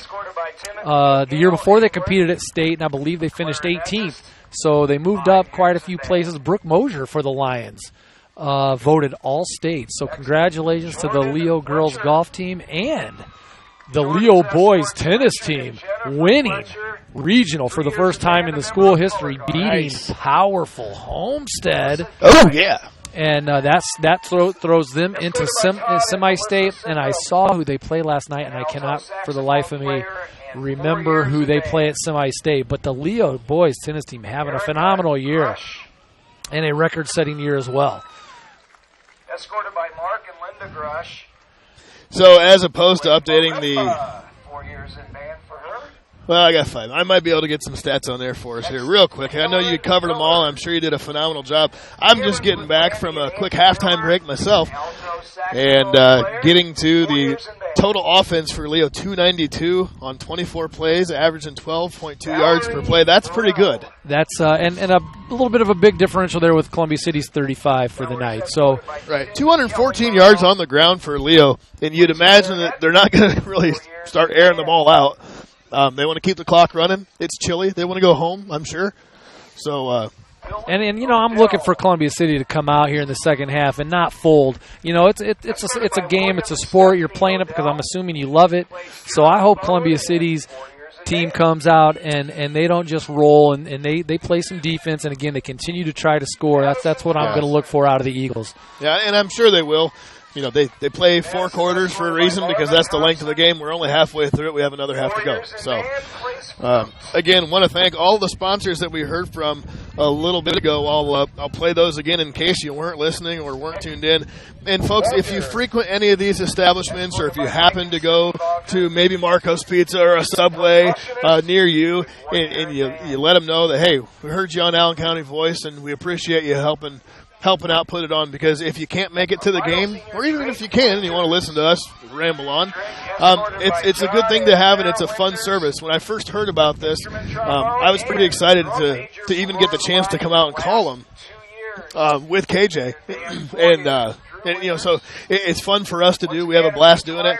We get to talk football and watch football, and you know, it's awesome. So, but again, the sponsors are the ones that help put this on and make this all possible through their donations. So, again, if you hear or if you see anybody that works at those places, or if you happen to stop in, let them know. Yeah, believe me, they appreciate hearing that, and that's going to more than likely keep them being a sponsor for The Voice, which will keep us on the air so that you can listen out of the comfort of your own home on an evening or two like this, where it's a little chilly. So we're going to get through a few bits here with about 2 minutes and 50 seconds till they start the next 2-minute clock here at AllenCountyVoice.com. Halftime, Leo 28, Columbia City 0. Are you taking the first step towards a healthier you, or are you just tired of the same workout? From beginners to fitness veterans, the Greater Fort Wayne YMCA is the place for you. We offer a full range of workout equipment, personal trainers, certified instructors, a full line of classes, an indoor pool, and so much more. Have peace of mind when you work out with childcare available. The Greater Fort Wayne YMCA is so much more. Join today. Visit fwymca.org. At Grable Insurance, their most important job is to make sure you leave with the best coverage you can afford. They want to provide you protection from the unfortunate things that can happen and often do happen. The cheapest insurance is often not the best. Visit online at GrableInsurance.com or stop in the office on Pony Express Run inside the Mercantile Office Park, directly across from Higher Grounds Coffee House, and see Ray Gage or Arnie Myers. Grable Insurance is a proud sponsor of East Allen County High School athletics. Hi, this is Dale from The Voice Enterprises. For countless years, I struggled with back pain, and more often than not, the doctors would just prescribe pain meds, which would just dull the pain. It wasn't until I was referred to Indiana Physical Therapy that I truly experienced pain relief. The professionals at IPT showed me the correct exercises and stretches for my problems, and my back pain began to fade away, and as a result, my entire body began to feel better. Indiana Physical Therapy's highly trained professionals treat all types of injuries and ailments and accept all insurance. For more information on IPT or to schedule an appointment, call 824-0522 or visit indianapt.com. You know that Marco's Pizza in downtown Leo offers delicious pizza, but did you also know they have wings, subs, bread, and many other items that are also delicious? And did you know you could order online at marcospizza.com? And did you know they have catering to help out with that party, meeting, or any event? And did you know they have carry-out and delivery? Well, now you know. Marco's Pizza in downtown Leo has pizza and so much more. You can get carry-out, delivery, catering, and order online, or call them at 627-2227. That's 627-2227. Marco's Pizza in downtown Leo. And thank you again, Marco's Pizza. I have to admit, I made a stop through the press box and had a third slice. That's your third. So you've had one more than I have. And I wouldn't have minded one of you. Could have brought one back for our little break there. Well, I had to walk back with my wife. I really don't want to hear your excuse. I'm just saying. Fair enough. Fair enough. So halftime action, as you see the Lions coming back out in the field trying to warm up in this chilly evening here. And this is football, though, It's right? October. It's October 9th. And, this is absolute perfect weather for football. Yes, it is. You're sitting here in the stands. You got a little shiver to you. You got the coat on, a little, maybe a little snot dripping out the nose. You got to wipe the nose a little bit here and there. It's possible. That's not. Yeah. Thanks. That was in all of our ears. Appreciate that. So, again, 28-0, halftime score. We'll be kicking off inside of 2 1/2 minutes here from the jungle. Leo, on senior night, I want to take a brief moment to recognize the seniors for Leo and all of the hard work and efforts that they have put in over the years. And for a lot of those guys, Steve, I don't want to interrupt you there. Well, but okay. For a lot of these guys, they've been playing Cub football probably since the 4th grade. So it's not just 4 high school years. This is true. 2 middle school years and 2 or 3 years even in elementary. So yeah, a lot of 8-year players. Absolutely. Starting out with number 2, Bo Carpenter. Number 3, Ryan Gauze. Number 4, Mason Kern. Number 5, Gunnar Brown. Number 7, Zach Sauer. Number 9, Stanton Haney. Number 10, Craig Kloffenstein, who is out with a broken collarbone. He should be on the closer side of coming back. I would think so. He broke his collarbone in the East Noble game. They were targeting him being back for the tournament, so we'll see. A potential comeback against DeKalb next week. Unlikely, but, maybe there's a 30% chance there. But so a lot of great things Cray's done for not only the school but as well as the football program and a basketball player as well. As we move along with our senior recognition here, just about a minute left before we get to the second half kickoff. Number 11, Brandon Bainey. Number 13, Michael Lance. Number 14, Taylor Garden. Number 15, Tyler Hensinger. Number 21, Austin Rinker. Number 25, Tyler Kilgus. Number 24, Joe Lambright. Number 40, Clevis Parker. Number 53, Ethan Storms. Number 54, Jahan Allen. I literally almost messed up his name, and I've said it a million times. Number 54, Jahan Allen. Number 60, John Heath. 61, Chase Walters. Number 63, Lucas McDowell. And rounding out, from what I can see, based on the Leo High School football program, number 76, Michael Warfield. So, again, a big thanks to all the seniors mentioned. If I forgot to mention you, I sincerely apologize. As we're going to pick it up here for the second half kickoff, and kicking into the wind is the bruising linebacker, Mr. Jackson Wilcoxon, Athletic Department would like to wish for the Columbia City Eagles. Leo boys tennis team. Back deep for the Lions is going to be number 12, Trenton Bonner, and also number 2, Bo Carpenter. Goshen is who the boys tennis team plays tomorrow at Semi-State out at Homestead. If you get a chance to go over and watch these guys play, they're unbelievable. They're really good and fun to watch. They get fired up. Yeah, a couple pairs of brothers there. The Steiner boys. The Steiner brothers, as well who know as what they're doing. I taught them everything I know about tennis. Right. A bobbled ball there, picked up that time. Taylor Garten tried to catch it on the hop, and it was kind of a... I couldn't tell. Was that an onside kick, or was it just a... It was a little bit of a shank. We'll call it a pronounced onside. Okay. Yeah, so tried to pick it up, got a bobble, and Leo was there to quickly converge. So the other two brothers are Herons. The Herons, Reed and... Reed and I want to say Jake, but I don't know. I'm not sure. We can call him. I'm just kidding. Apologies, Mr. and Mrs. Heron. I know Reed is a senior. He's got a hot hand from the three-point line. And he has a hot hand from the baseline, apparently. Indeed. So good luck, and so far congratulations, obviously, on regional championship to the Leo Lions tennis team. Again, as they take on Goshen from Homestead tomorrow. I did not get a start time on that. Hopefully it's a little bit later in the day when it's going to warm up. It's supposed to be a sunny day, so if you do get a chance to go out, I'm telling you. Yeah, and if you're not sure, if you don't have an official time as well, show up at 6 a.m. and wait. And just wait. Camp out or whatever you need to do. But the Voice will not be covering tennis sectional or tennis semi-state. True. Here's the quick pass on the outside underneath to Bonner. He is wrapped up and brought down that time. They didn't let him get out of the grasp that much. Looks like that was Kale Ryder on the tackle. I'm sorry, 34 that time is Bronson Ball. So that moves the chains for the Lions early here in the third quarter. Yeah. So, again, Coach Souter using the speed weapon that is Trenton Bonner. Got himself a 49-yard touchdown run in the first half. Got himself a quick 12 yards on that screenplay there. And Lions line up and trips to the left. Actually, kind of a double slot with the single wide receivers on the outside of each. And they run the block play. Quick screen. Bo Carpenter gets to the outside. He almost and he did break away for the touchdown. A 44-yard quick screen. Got a great block on the outside, and Bo Carpenter does the rest.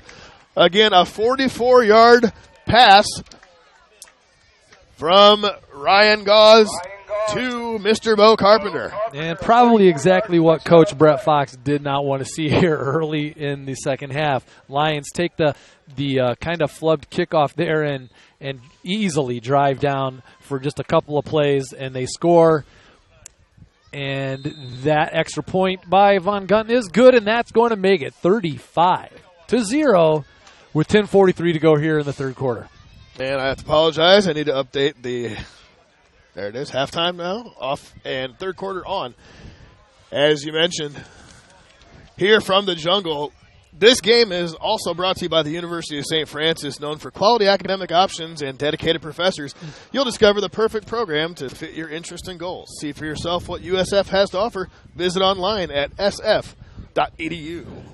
Also like to take a quick moment to thank Grable Insurance. Their most important job is to make sure you leave with the best coverage you can afford. Grable Insurance on Pony Run Express inside the Mercantile Office Park in Leo, Indiana, 46765. In big downtown Leo. Yes. Just a stone's throw away from Marcos. The MetroNet. Yes. Just down from Marcos. I'm going to guess the good people at Grable Insurance spend a share of their day there at Marcos lunching. BVG into the wind again. He gets about 50 yards on this one, taking on the run, and bobbled that time by 85. He's out across the 40 to the 44.5-yard line. A great run that time by Jacob Bolt. And that was likely Austin's brother, as they are about a year apart. A freshman is Jacob, and Austin, the receiver/punter. We saw him punt a few times. Austin Bolt is a sophomore. And mimicking Usain Bolt, the world record holder in the 100-meter dash throw on that return, because he fielded that ball on the run and hit a hole quickly. That's Columbia City's biggest offensive play, if you want to call it kick return offense, of the evening. That biggest chunk of yards nonetheless. So you see Columbia City in that stacked tight end. They got the receivers that like to run around the backfield, do some play fakes. It might be a swing pass. Oh, he's brought down to the backfield that time. Nowhere to go. I think that was Chase Walters. And I got a weird look from a fan who can hear our announcing here on my Usain Bolt mentioning. I'm not sure why he found that a little strange. What happened? I'm sorry. Just got a weird look from on the Usain Bolt comment. That wouldn't be the first time. Sure, I'll leave Jamaica out of the comments from now on. And next year, Summer Olympics. Speaking of Usain Bolt, the world record holder in the 100 and 200-meter dash. Quick handoff up the gut there to Carson Reed out to the right side. The 2016 Olympics coming from? Jamaica. I got nothing. I'm thinking Rio de Janeiro. All right. You kept talking Usain Bolt. I don't know where it's from.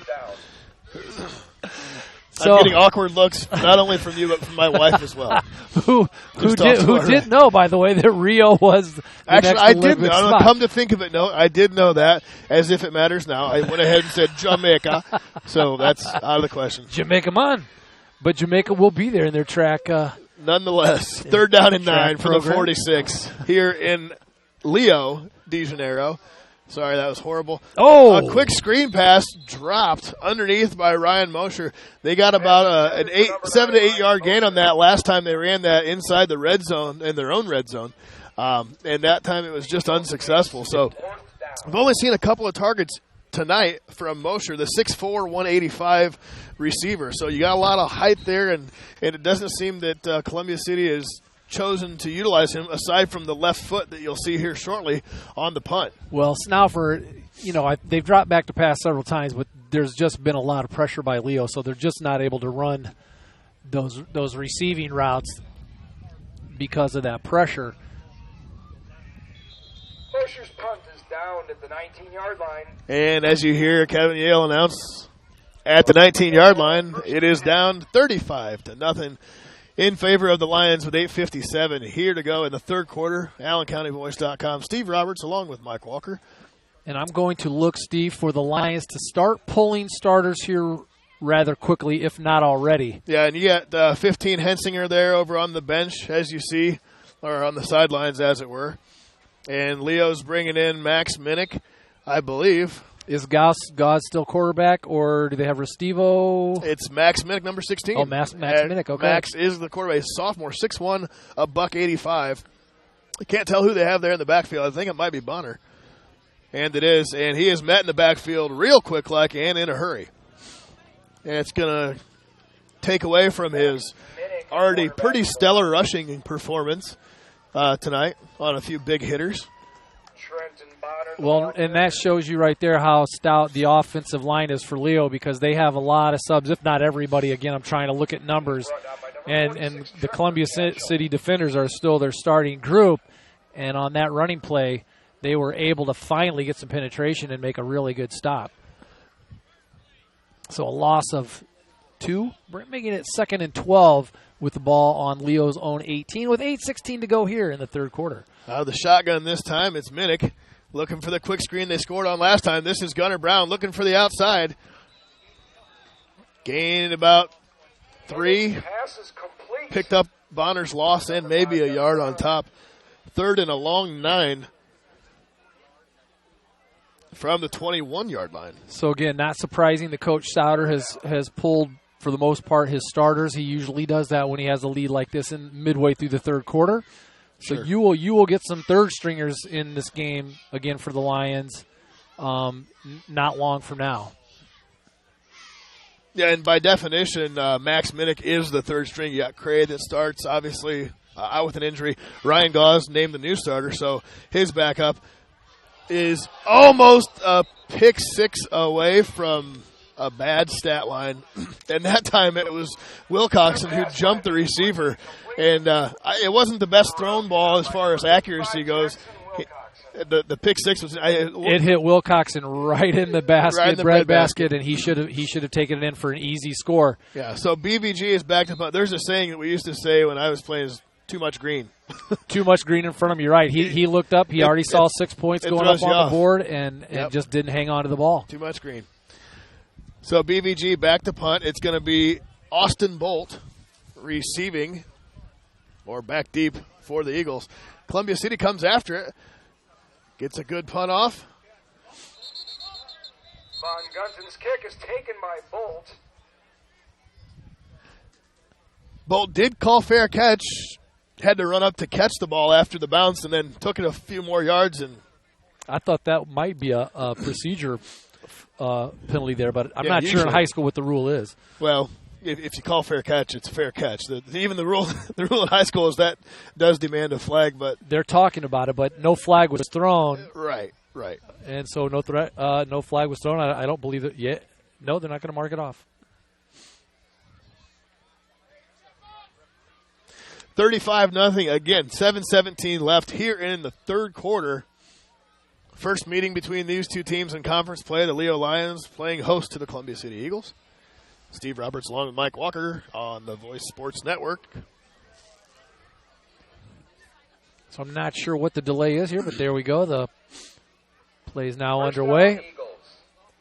Columbia City in the tight set again.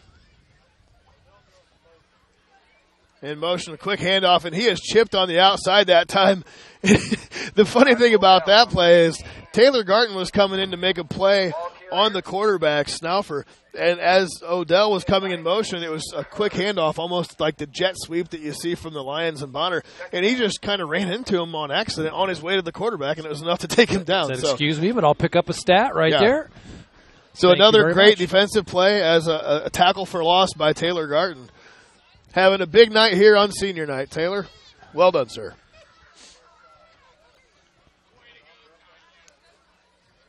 Odell in motion again.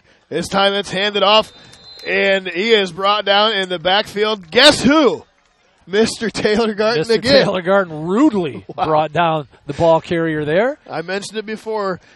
When he gets a line, and even when he doesn't get the line, the last play he didn't really have the line of the running back, just kind of shouldered him on accident, and down he went. That wasn't an accident. It was a beeline right to Snaufer, and he laid the wood. Yeah, that was not an accident. There were intentions there. Indeed.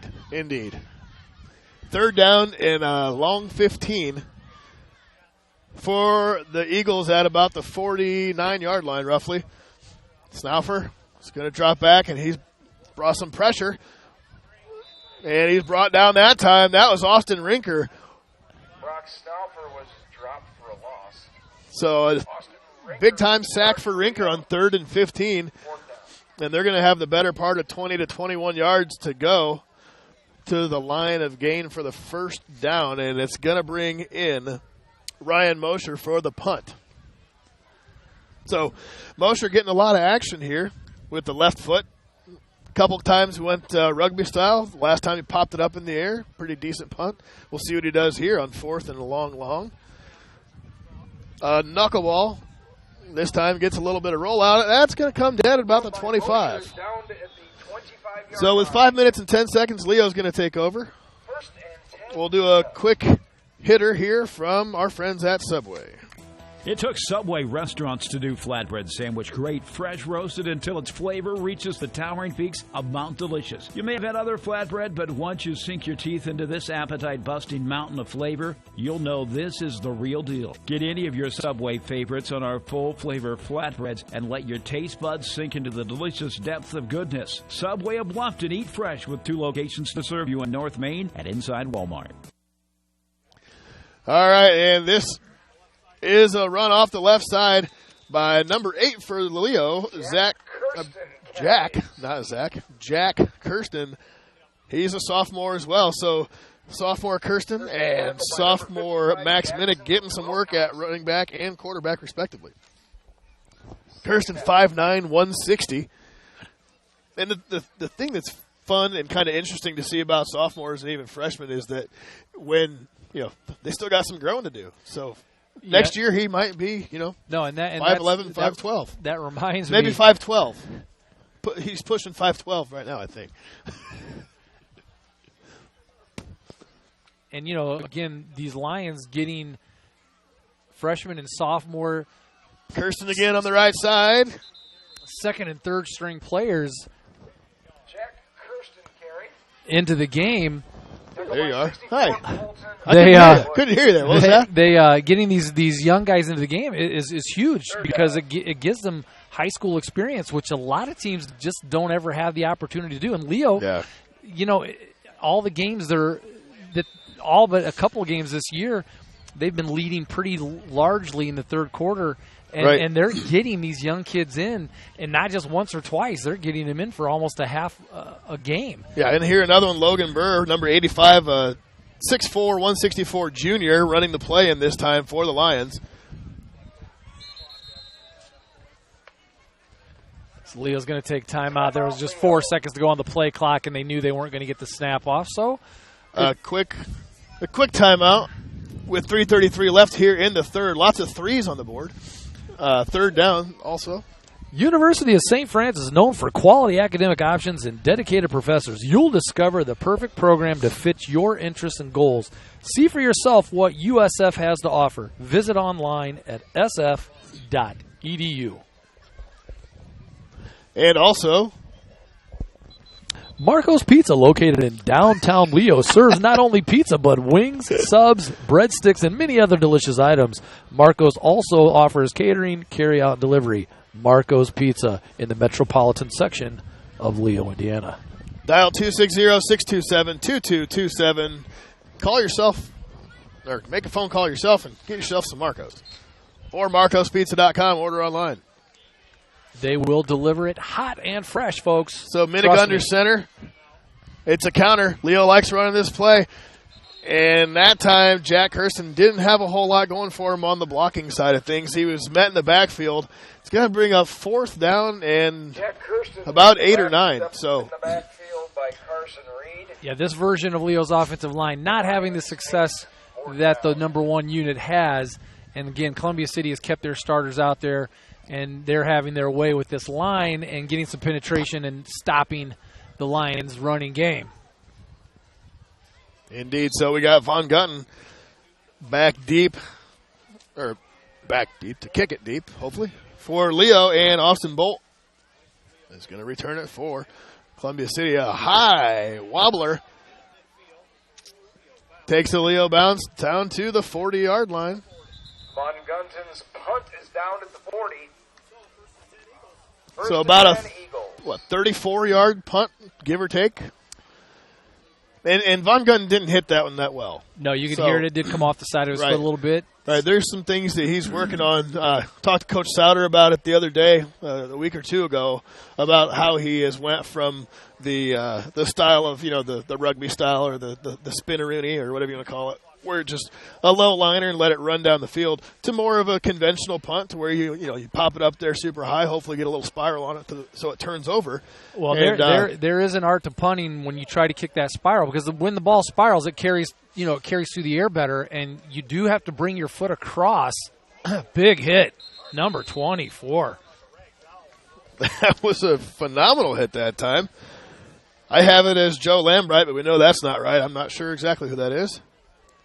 Carson Reed was met by Joe Lambright. Or it could have been Joe Lambright. Does he change jerseys? He does not. He wears 24 on offense and defense, sir. Well, that was Mr. Lambright. Well done. Kind of ripped down there. I'm on a lack of sleep. That's okay. Anyways. I'm here for you. Well, it's 28/24, and who knows. But when you do punt, that's why you see guys shank them every now and then when they're trying to kick that spiral. Your foot comes across your body a little bit, and that's what causes the spiral. That's actually improper. There's a way to punt. And you... Rinker met in the backfield. First by Lambright, cleaned up there by Mr. Austin Rinker. Number 21, Austin Rinker, and number 24, and Snoffer felled it on that one. That's going to be another 3rd and about 21. Yeah, he just has zero time anytime he drops back to look downfield. I mean, there wasn't even a look by him downfield at a receiver. He had to just run for his life. And the Lions, again, getting good penetration, not just one, but several Lions in the backfield there. And a big loss on that play. Odell in motion, fake handoff up the middle, does give it to Odell, and he gets about 5.5 yards on the play. 35-yard line, 1 minute, 1 second, and counting. In the third quarter of action here from Chili Jungle in Leo, Indiana. So that is 4th and 21 here for Columbia City, who has found themselves in long yardage situations here the entire evening. And this would be their ninth punt on the night. So it's a sidewinder. That was Gunnar Brown. Gunnar Brown returned the punt. And not a whole lot of room over to the left side. Will be first down Lions right at about the 39-yard line. I don't believe hearing one of the radio broadcasters, I don't believe Columbia City has had a penalty on the evening. And and I believe Leo's just had one. Right. Well, aside from the fair catch call, catch and run, that may or may not have been called a penalty, or should have, either way. A pretty clean game. Very clean. One of the cleanest games I've actually been a part of. Normally by this time you've had 7 or 8 penalties. Sometimes by this time 10 or 11. Right. And we've had one on the night. So penalty-free game makes the game go a lot quicker. That's for sure, which I'm sure Columbia City doesn't mind at this point in time. 23.3 seconds to go here in the third quarter. Leo up 35-0. And it's going to be Max Minnick, again, sophomore, under center. Jack Hurston in the backfield for Leo at tailback, rather. It's a quick pitch out to Kirsten. He cuts it upfield, looking for some room out to the right side. A pretty solid run there. I like the fact that he got north and south real quick as opposed to trying to string it out to the sidelines. Pretty solid gain of about 4 on the play. Brings up second down and maybe about 3 on the play. So 2nd and 7 with 2 seconds left here in the quarter, and that'll do it for the third. As we take a quick break and hear a word from our sponsors, AllenCountyVoice.com, Mike Walker and Steve Roberts bringing the action for the fourth quarter coming up after this. T.W. Fable, a modern American restaurant, is located inside the clubhouse at Timber Ridge Golf Course at 2330 East, 250 North in Bluffton. You can enjoy a fine dining experience Tuesday through Thursday, 5 to 9, Friday and Saturday, 5 to 10. Kitchen closes 1/2 hour prior to lounge. If you are looking for a great spot to have lunch, visit 250 Grill to enjoy some sandwiches, wraps, salads, and appetizers. T.W. Fable Restaurant, 2330 East, 250 North at Timber Ridge Golf Course. Reservations recommended by calling 260-353-1360.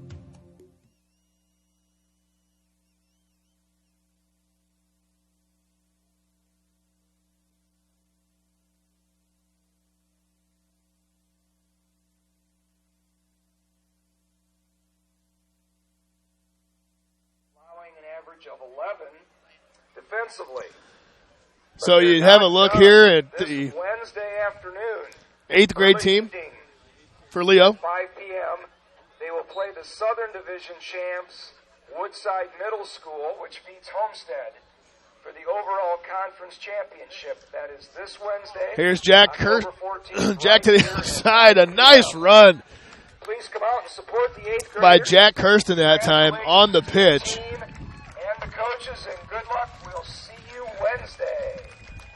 He picked up about 6 on the play, leaves 1 to go for a 3rd down and 1. Anyhow, as we were saying, you just saw the 8th grade Leo team finished an undefeated 7-0 in a conference of 12 teams in the Northeast Middle Level Conference, something like that. That has 2 divisions. 2 divisions. There's the North and the South, and they play Woodside Middle School for the championship Wednesday. For the overall conference championship Wednesday. I will be here. My daughter's an 8th grade cheerleader. She's actually a flyer, so she's one that gets chucked up into the air, hopefully not chucked down onto the track.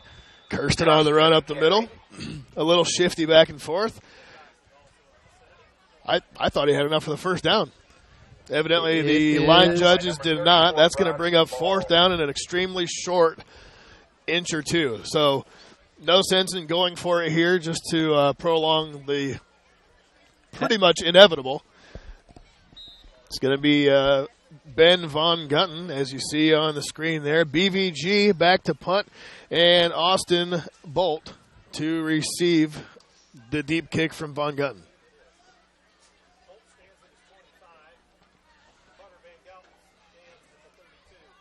And Von Gunton using all the time on the play clock. Kind of short-legged that one. Fair catch called and made. That time by Bolt. Bolt signaled for the fair catch. So he made the catch about the 24-yard line. A 32-yard punt from Von Gunton. And it'll be 1st down for the Eagles. And I'm trying to see, and I don't believe I see a starting number here now defensively. The last series that Columbia City had the ball, there were still a couple of first stringers in there defensively, not all of them. Sure. And now I do not see one. So I believe this is the entire second string unit, maybe even a 3rd stringer or 2 in here for the defense of the Lions. And I heard somebody last week say on The Voice, I can't remember who it was at last week's game, that they think that this is why Leo doesn't ever have to rebuild. They just reload, and this is a little bit of it, but we talked about it before, Steve. It's the Cub football program. It is. That just keeps the kids coming up. I mean, you look at the 7th and 8th grade teams here at Leo, and year in and year out. Sure. The 7th and 8th grade teams are undefeated, just like the 8th grade team is this time, and that's who's coming up to feed the program. So It does help that you're getting second and third stringers in, not just for a play or two or a series or two, but for nearly a half. Right. But it's the Cub feeder system that really reloads this program year in and year out. Indeed, and it's players like BVG as a freshman with a huge leg who, I mean, he might be an exception to a lot of rules, but he's going to get 4 years of starting varsity kicking, and he's going to play Division I football someplace as a kicker, and he might go to the NFL. I mean, I can't easily see that. I can't imagine in 2 years how strong that kid's going to be. Sure. You know, have him beef up in the off season and see what happens, and then you have kind of come-on players. Oh, and nearly picked off that time by the tailback Jack Kirsten. A one-handed effort as he was coming down. It was nearly picked off. A fine defensive effort there by Mr. Kirsten. So I like what I'm seeing out of him so far. He's a gritty runner. Obviously he can cover the flats there, as you saw, in kind of an out pattern. He was running backwards and falling down and still nearly made the play. So again, it's times like these when you have the younger guys coming in and making a name for themselves, and like you have the semi-exception to the rule again with Trenton Bonner, with the speedster. So I mean, that's again, this contributes to the success that Leo has had over the years, not only the Cub football, but working those guys in and building them together, and that's how good programs are made. Yeah, it is. And like I said, I'll be here at the 8th grade game next week, and I've seen all their home games this year. Stop the press. There's a flag on the play. There is a flag. We're not sure what that means. So, but you watch the 8th grade boys play, and they run some pretty sophisticated offense, and defensively they're stout. So these guys know what they're doing by the time they reach their freshman year in high school. And that's an advantage that a lot of schools don't have. Sure. And that's a home game, you said? It's a home game. Woodside? It's good. Woodside's pretty good. Yeah, what day is that? It'll be here. It's Wednesday. 5 o'clock kickoff. I'll have to check the schedule there. And as Kevin Yale mentioned, Professor Yale? Professor Yale, KJ, mentioned that Woodside is a feeder school for Homestead. So those boys know what they're doing, too. Yeah. Sure. That's again, it speaks to the fact that both teams have successful high school programs, things well, and have had success. So should be a good game. I'm actually looking forward to an 8th grade football game. Right. I haven't looked forward to an 8th grade football game since I was in 8th grade playing football. Now my daughter cheers, and I'll tell her I'm watching her the whole time, but that's so mean. Oh, Dad. She's not listening. Trust me. That's true. That is true. So Columbia City, that's a quick hitter to number 88 this time, brought down in the backfield. Number 88, Aries Lombard. So now Columbia City also has some number 2s in. Sure. 8 minutes and 11 seconds and counting here in the fourth quarter, 35-0 in favor of the Lions. I want to thank one of the sponsors, Indiana Physical Therapy. They're highly trained professionals, treat all types of injuries and ailments, and accept all insurances, Mike, which is good. If you have insurance, you can go there. Yeah, they'll help you out and hook you up. For more information on IPT or to schedule an appointment, visit IndianaPT.com. That's INDIANAPT.com. Some pressure.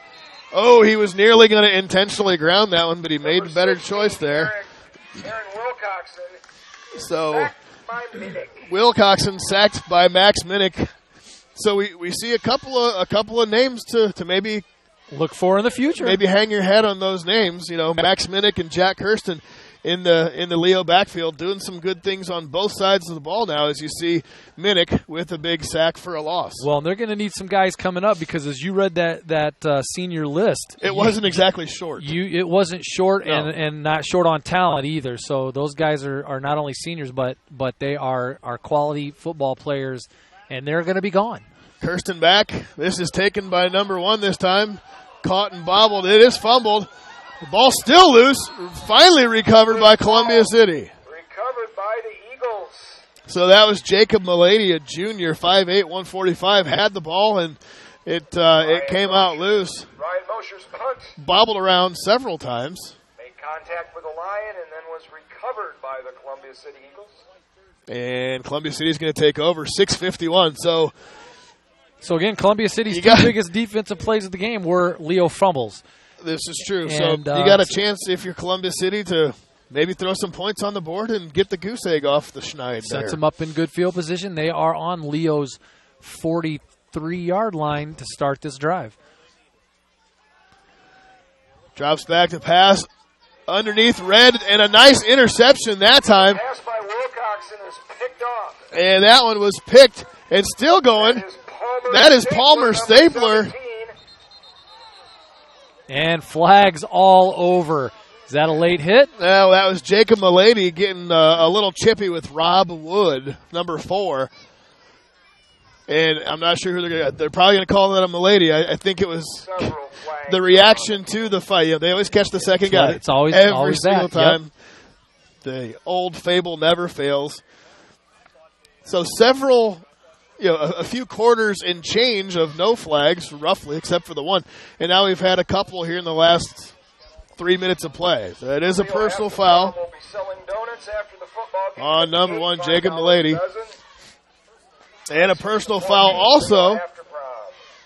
So those penalties also on Rob Wood, number 4. So they did catch the initial offense.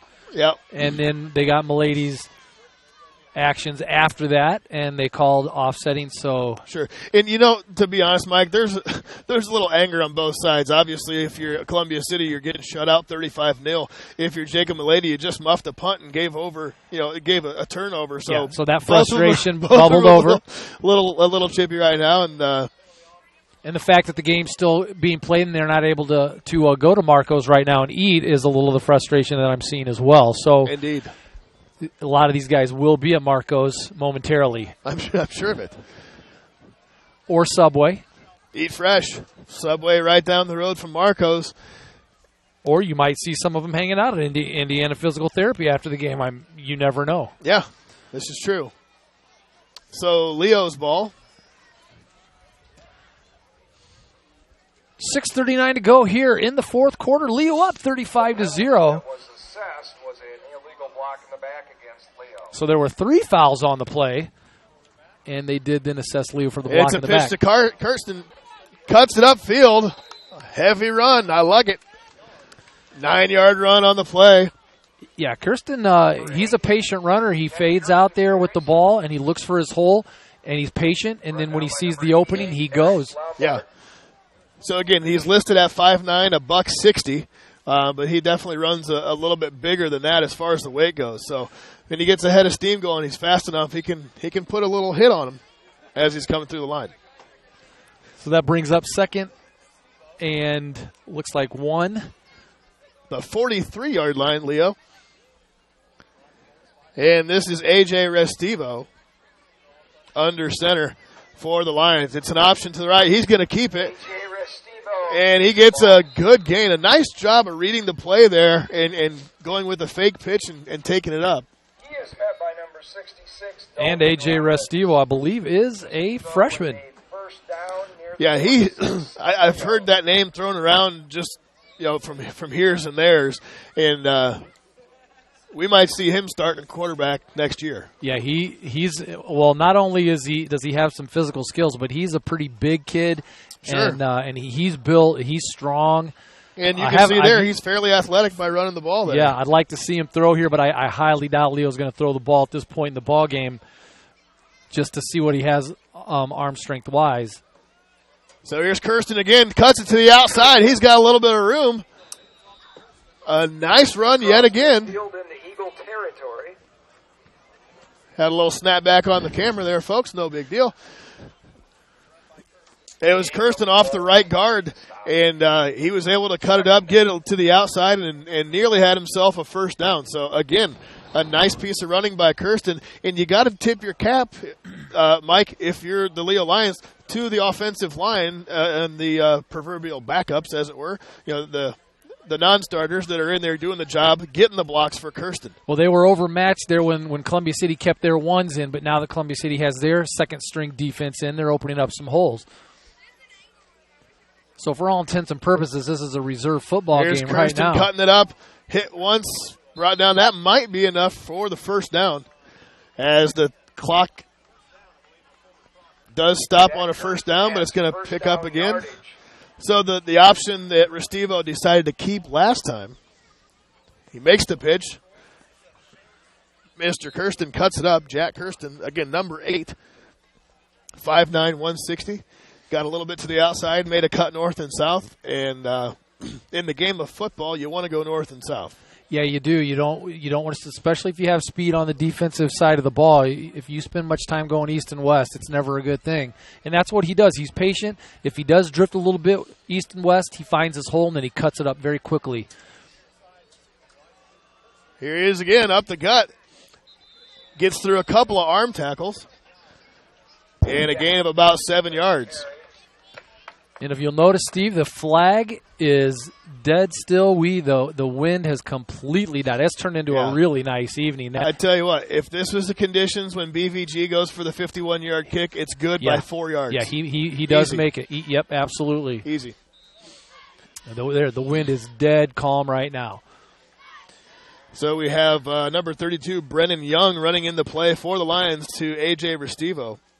Again, Restivo, 5'11", 195 freshman, in the backup role now as quarterback. That is a solid body right there. Yeah, and you talk about success last year as an 8th grader. Again, an undefeated team. It's the handoff to Kirsten, cuts to the outside, and ran right into his own player that time. Kirsten, the ball carrier. I don't think the offensive lineman saw that it was. I'm not sure what exactly happened there, but he may have missed the play call because it didn't look like he was on the same page as the running back. Right. Which is going to happen with these guys, these 2s and 3s. But the Lions are going to be happy with just letting that clock tick and not pushing to score here on Columbia City. Speaking of clock, I have it as end of third, and I have this whole stinking quarter. I apologize, folks. If you've been listening, you know it's the fourth quarter. 2 minutes, 34 seconds, and they wind the clock and the play clock as well. Well, we're going to blame that on the truck because they're supposed to be in our ear and give us those cues if you don't have things updated, and they're sleeping on the job. They're just really not. It's really their fault. It's what I like to refer to as a Marcos coma. How many boxes of pizza did they have down there when you went and checked on them at halftime? I Exactly. mean, it's insane. I'm looking for Kirsten here on this one, on the option. Man, I'm good. Get to the outside. Go. Get him a block. All right. Nice run. I tell you what, Kirsten's got close to 50, 60 yards probably. I mean, he's flirting with at least a half a century right now, I'm guessing. I think Coach Sauter's flirting with 60 yards this evening. There's not many people on the Lions bench that hasn't had some success offensively here against Columbia City. I mean, they've just had their way with them all night. Right. So, and we talked earlier, halfway through the third quarter, Leo's starters were out. The backups were in, and now, Columbia City later in the fourth has reciprocated and done the same. So, Restivo waiting till about 4 seconds left on the play clock before he takes a snap. Pretty savvy, and there's a knee down, so that is going to be the last football play. Anyway, in the game, they're going to continue to take knees. Columbia City, I'm assuming, is not going to stop the clock. Right. And that's going to pretty much wrap up this game with 1:21 to go here. Leo now with a 2nd and 10. Yeah, and the Lions formation. now with the victory formation are going to move to 7-1. That'll put Columbia City at a 2-6. 2-6. So Leo still ranked number 8 in the state 4A, Class 4A in the coaches poll. And also number 8 in the IFCA coaches poll, the AP media and the coaches poll. Sorry. Yeah, and if Kloffenstein hadn't gone down, who knows where they would be. The Belmont game would have been a different game. Right. Obviously, if Trey plays. Sure. So you got Evansville right, at 7-0. You got Lowell at 7-0. You got Northview at 7-0. Everybody below that, for all intents and purposes, has at least one loss. So if Leo wins, I know you can play the if, the what, the coulda, woulda, shoulda. But if Leo does pull that game out or win that game outright, of course, they're at least probably a top 3, top 4 team. Yeah. And I agree with that. With the receivers that the Lions have currently, the defense mainly, Hensinger, and you can just throw almost every name out there, and you're like, yeah, they're solid, or yeah, they're nails. So that is now the final. After this next 7 to 6 seconds and counting, from Leo at the Jungle, it is AllenCountyVoice.com. Mike Walker and Steve Roberts calling the action, and we're moving that to a final, folks. So 35-0 in favor of Leo, and that'll do it for the evening. We'll be back after a short message and the YMCA of Greater Fort Wayne Player of the Game. This is your moment. Explore the University of St. Francis. Known for our quality academic options and dedicated professors who practice in their fields, you will discover the perfect program to fit your interests and goals. Hands-on experience with internships, clinicals, and co-ops makes a USF education a great value and investment into your future. Apply now at sf.edu. We are seeking applicants for $15 million in scholarships this year. This is your moment. Believe.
All right, folks, we are back.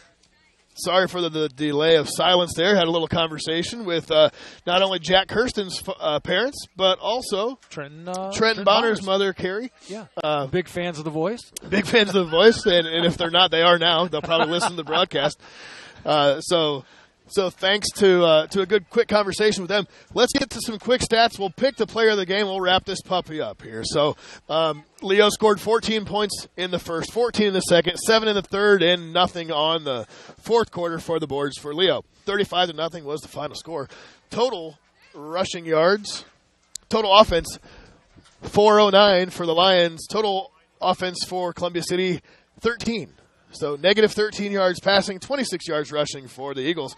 134 yards in the air and 275 yards on the ground for the Lions, as we give a tip of the cap to Kevin Yale. Professor, for stopping by and saying hey after his job's done. He turns the mic off and goes home. We got to tear all this stuff down. He actually runs down the stairs and out the stadium. It's crazy. Right. And we got to wrap it up before Rohrbacher turns the lights off. Yes, we do. So anyhow, let's get down to some player of the game.